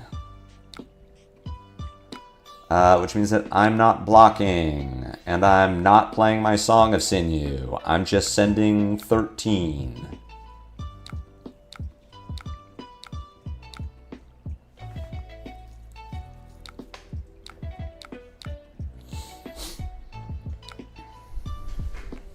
Yellow Clash of Agility?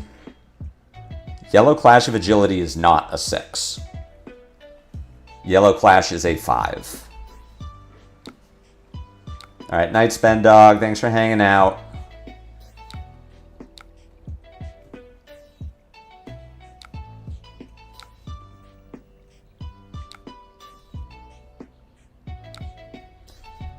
Here's 7.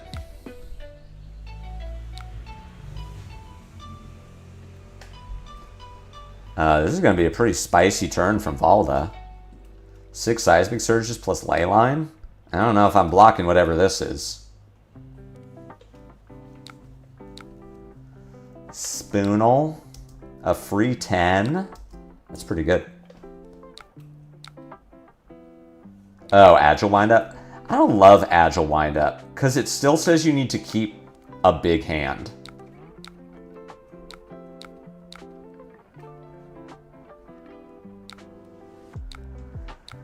E-Strike go again into 10, so I cannot stop everything.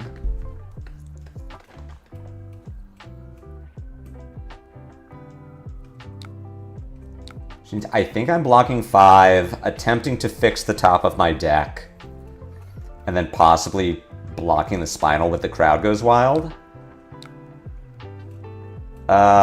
Blue on top is fine.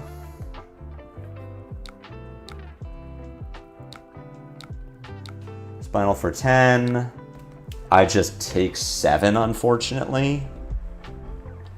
Block the 10, take the 5. The 10 has Dominate. The most I could have done is take the 5 and then put armor in front of the 10.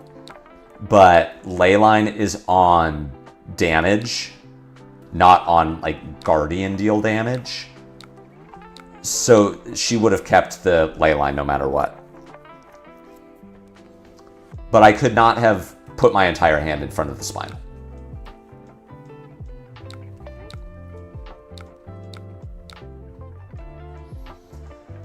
This hand is potentially very interesting. JK, it's put him in their place, so I have to block this. Go right behind you. Oh, you already... Okay, you made a thing. So we go right behind you. Probably Song of Sinew. And we block 8 like this. Going to confirm that there is a 6 on top of my deck. Into Tuffnut, Rip Off, Rock for 10.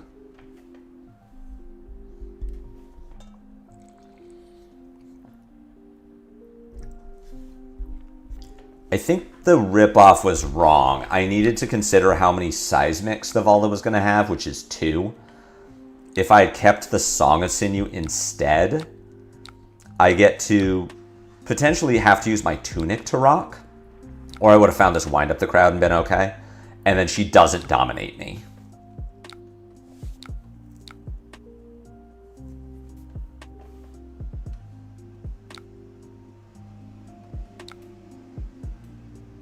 She already Seismicked. I'm just going to Jaws rock. I think giving Fleshbag here is fine.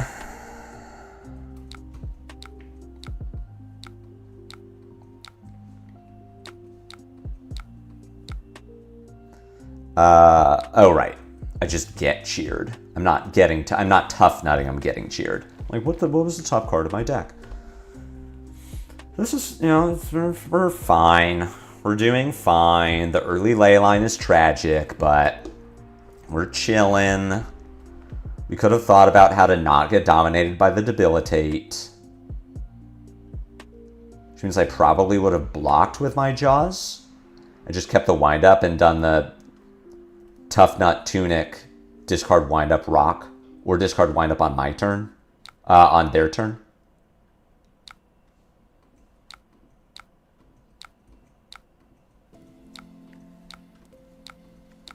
Have 8.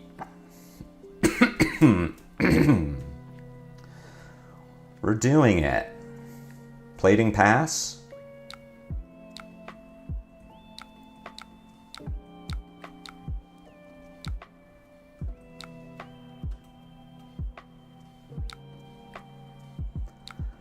There's one pommel.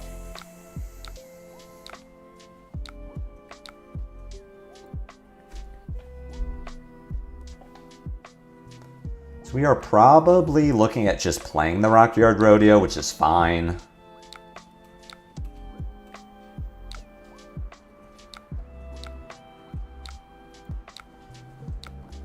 Still comes in for 7. Hi. My little son just walked in. My little bunny boy. He's not going to let me pick him up to show you all, though, but just know he's in the room. Double toughness, pretty cool. Valda apparently just folding the hand again. Asking us to convert, which is always a fair question. Except that we're drawing gas. Except that we never miss.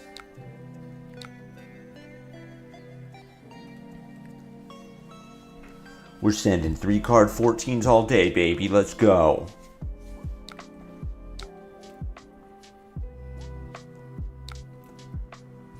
Alright, she's gonna have to take some damage this time. She did sink a card. For anyone keeping score at home. Hey, that's why we play Tunic.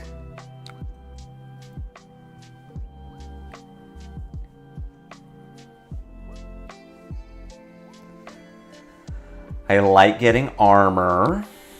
I like when my opponents block vanilla damage. Holy shit, we can never miss. There's pummel number 2. One wants to enable chat.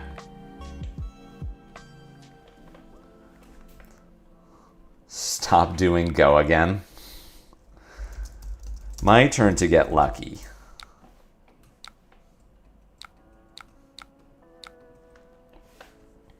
Bun. Bun. Pull off the top. No, never lucky. We got a red, though. Can I interest you in a red? Can't believe Ellis has turned the 6-7 meme into a deck. That's them. The James White is the true meme lord.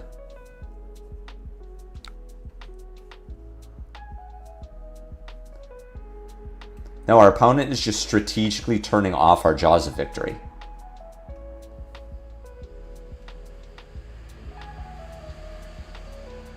You know, the ones that are all gone now.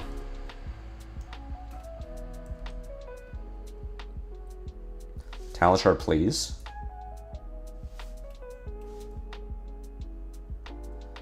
Six turn go again. I can't come back. Tuffnut.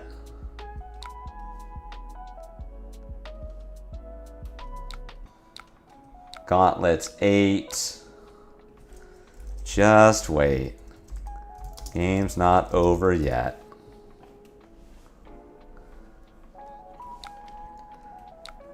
Ooh, our opponent is taking damage. Our opponent would like to do something with their hand.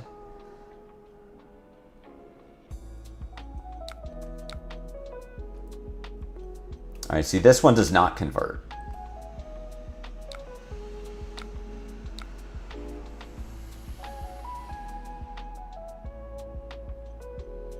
I have not controlled the toughness.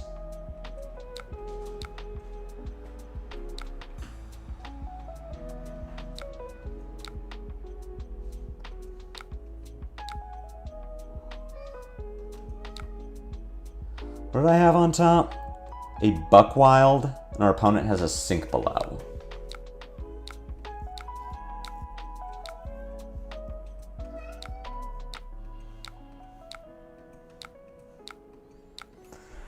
Have a Crowd Goes Wild. Which is probably getting synced. We'll see about the rest of our opponent's hand. We're pretty up here. We have a toughness. We're going to start getting to play the actual Tuffnut game of blocking things and then rocking.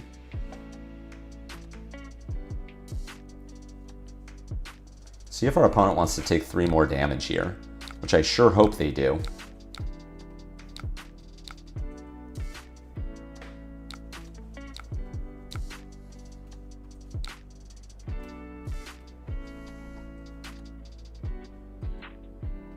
Sure.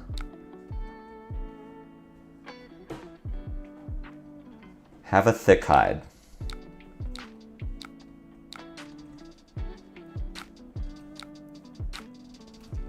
have a Bastion. Just send damage. I mean, why not, right? What else are we doing? Two of our opponent's pummels are gone. As in, they've been pitched. This game is going slow enough that I'm sure we'll see them again. Opponent does not get to dominate this. Oh, this hand could potentially be very cool. I block for shit, so...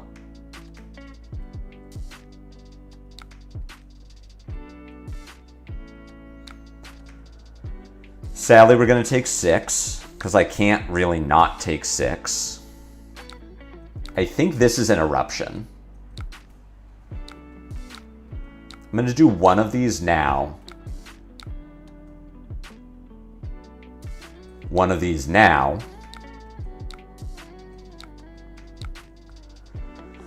Only 5, sad, debilitated rock. I think this is where the game starts to turn around for us, for our opponent. Like, we were up significantly, and now the gap has really closed because we've been having to take some turns off. The dominate is, like, not good for us at all.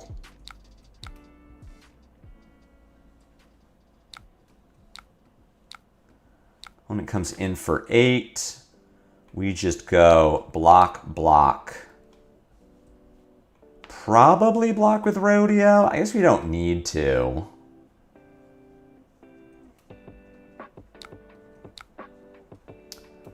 Crowd goes wild on top. No, we can leave that there. It was a well-timed thick hide. I wish I could have blocked more on that turn. I also wish we didn't lose the clash to that Macho Grande. Just come in with Rodeo for 7. Very nervous. I really think this is Seismic Eruption, which is why our opponent has been playing in such a way that I can actually block the ley line.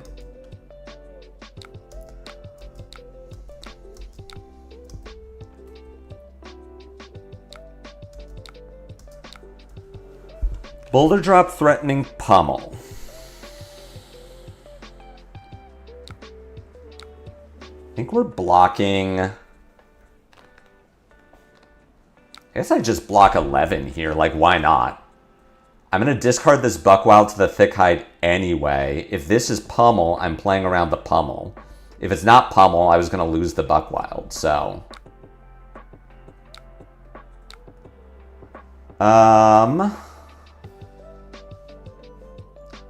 6 on top is potentially fine, but I have seen all of my reds this game. So we are going to bottom that and try to find a blue.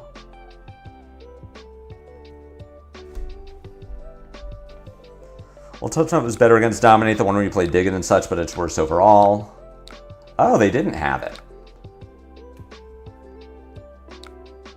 I guess it was, I guess this is a pummel. That's good to know.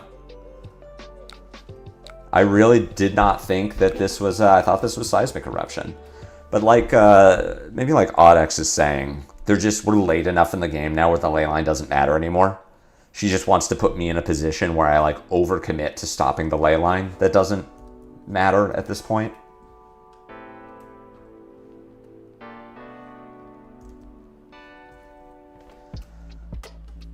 We are unfortunately running out of go again,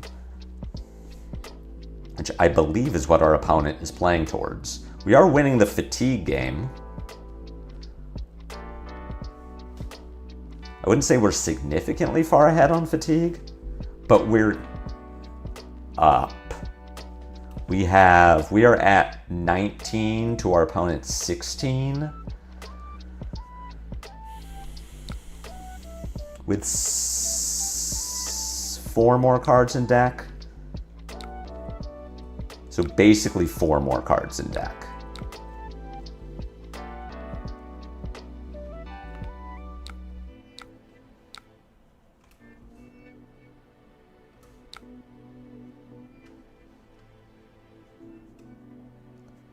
What do you mean I've go again on my leg slot? You're so right. Cover the 4. There's the eruption. Like, in my head, I'm like, wait, why wouldn't you pitch that to tech plating? Oh, their line did make sense. Play rip off the top. We hit. We're going to send rock for 11. We're going to remember to Tuffnut to make a toughness. Because I did not have to Tuffnut to pay for this rock.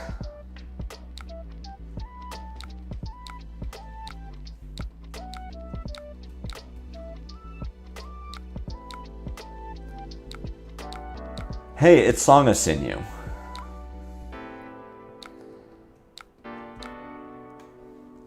Alright, so we're thinking this is a pummel, which means I block 4 here.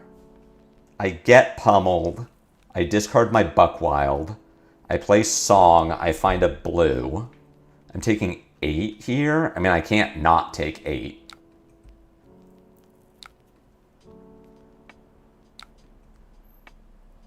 Like, I can't block more.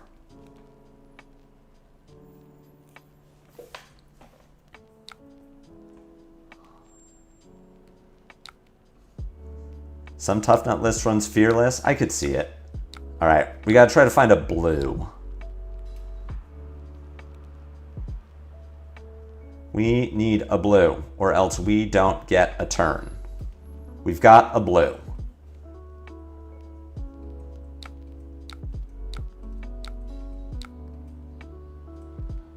This is coming in for 8? Or, no, 6. Minus... No, it's 8. Math. Imagine Tuffnut gets a chest piece that says when a yellow is pitched from the top of your deck, gain 1 resource. That would be pretty cool. Yeah, Toppat, I put them on pummel.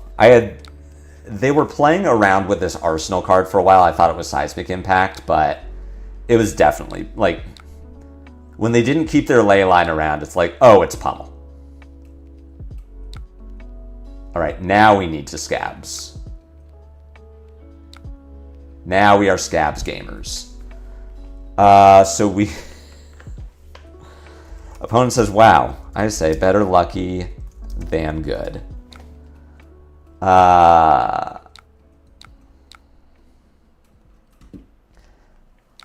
mean, I'm not using all 3 of my action points.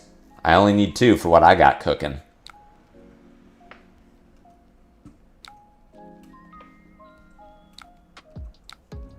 We nut. We find a yellow. Here's 7. There's that item that you gain 1 resource. If you gain 1 resource, gain 3. Oh, that's deep blue something. It's the chest piece. I think it's just called deep blue, actually. Yeah, you bottom a card, you gain 3 resources.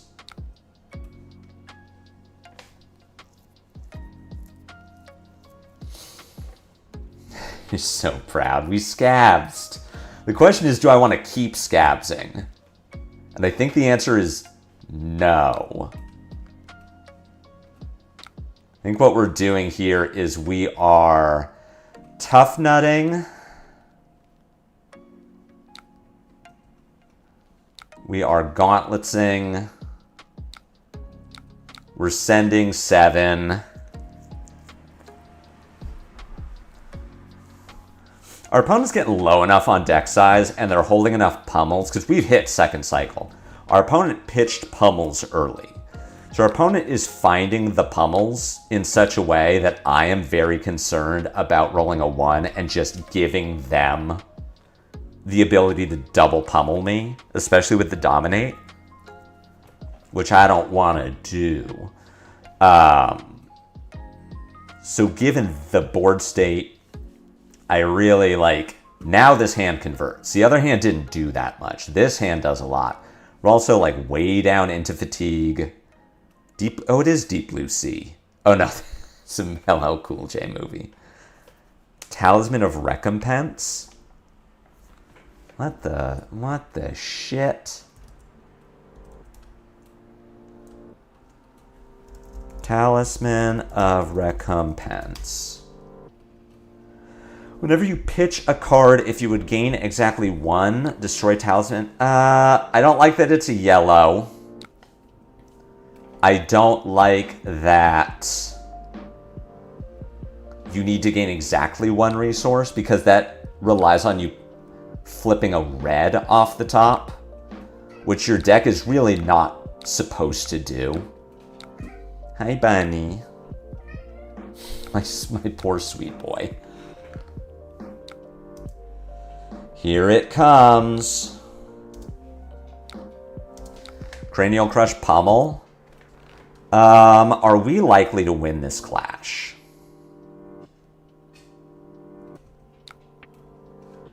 We block 5. I am going to discard.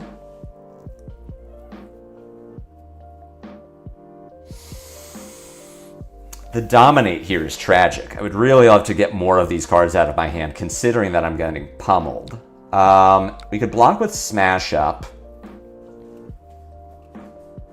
We win. We make another Vigor, which lets me Jaws for free. I think that's the play. As opposed to blocking with No Hero Stands Alone. No Hero is good if we win the clash. But I don't necessarily want to hedge on winning. Our opponent's been pitching blue 8s. Yeah, we're just going to block like this. We're taking 7 to 1. I don't need to give armor here. We do win the clash. Yellow on top is good. We get pummeled. We go to 1. We discard No Hero. I can't draw cards, which is fine, because I'm not doing that on my turn. We go Jaws for 6, which does not have Go Again, but will have Go Again because I'm going to Tuffnut my yellow 6 off the top, and then I get to Tunic Rock. So I get to send a 1-card 13. With a Toughness behind it. I thought about blocking with the Scabs. It just didn't really matter. We were going to go to 1 either way. Like, now I can cover an on-hit, I guess.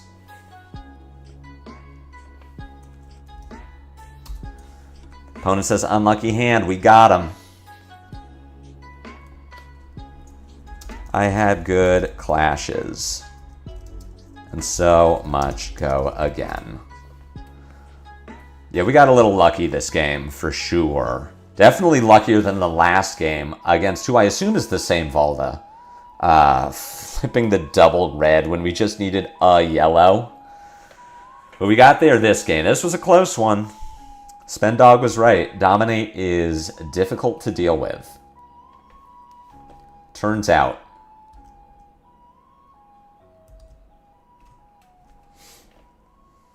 I assume our opponent just drew a bunch of pummels, which, as much as they're like, unlucky hand, we knew they were going to draw a bunch of pummels. Because we're in second cycle and they pitched pummels.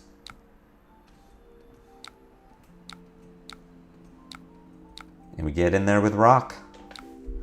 We rockin'.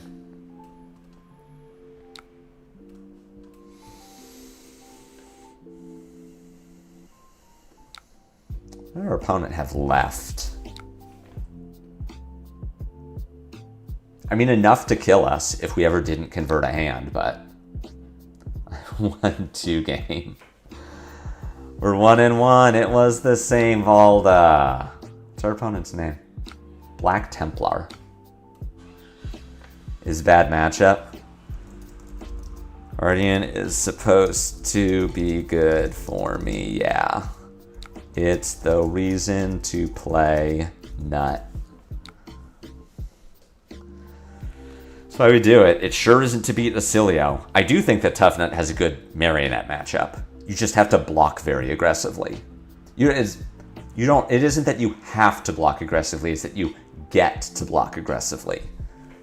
I like getting to block aggressively against Marionette. Later. Alright, our opponent's out, as am I. If you've heard, Bun is yelling at me.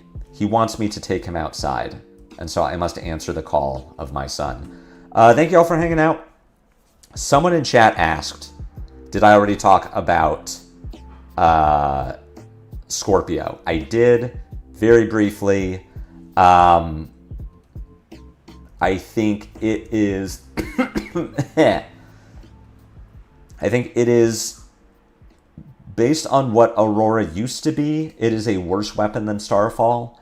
Based on what Aurora is becoming, with like Dashing Flash Foot, Quick Strike, if we're chaining embodiments together, I think Scorpio is fine. It's very much like Symbiosis Shot in Dio, or Spitfire in Puffin. If you have an action point, it's a way to get value from your action point, but it is not your game plan. Starfall was very much part of your game plan in Aurora 1. Scorpio is an add-on in Aurora 2. That's my take on Scorpio. Thank you all for hanging out. I will not be streaming tomorrow. Lauren Fiasco is coming home from her Euro trip late tonight. I'm grabbing her from the airport. We both want to sleep in tomorrow. There's also going to be Yokohama coverage, so I assume none of you would watch me anyway. So I will be back on Monday to talk Yokohama results. I'm sure we'll see more spoilers. Playing, I want to say, Slippy on Monday. I've got a sick redline list that I have been given permission to share because no one on Metal Fab is playing it in Yokohama, so we'll be playing that on Monday. 8 a.m. Pacific Standard. Hope you all can be here. Have a great weekend. If you're playing in Yokohama, good luck. If you are watching Yokohama, I'm excited for good games. Besides that, have a great weekend. I will see you all on Monday. Until then, goodbye. Hi, Bunny.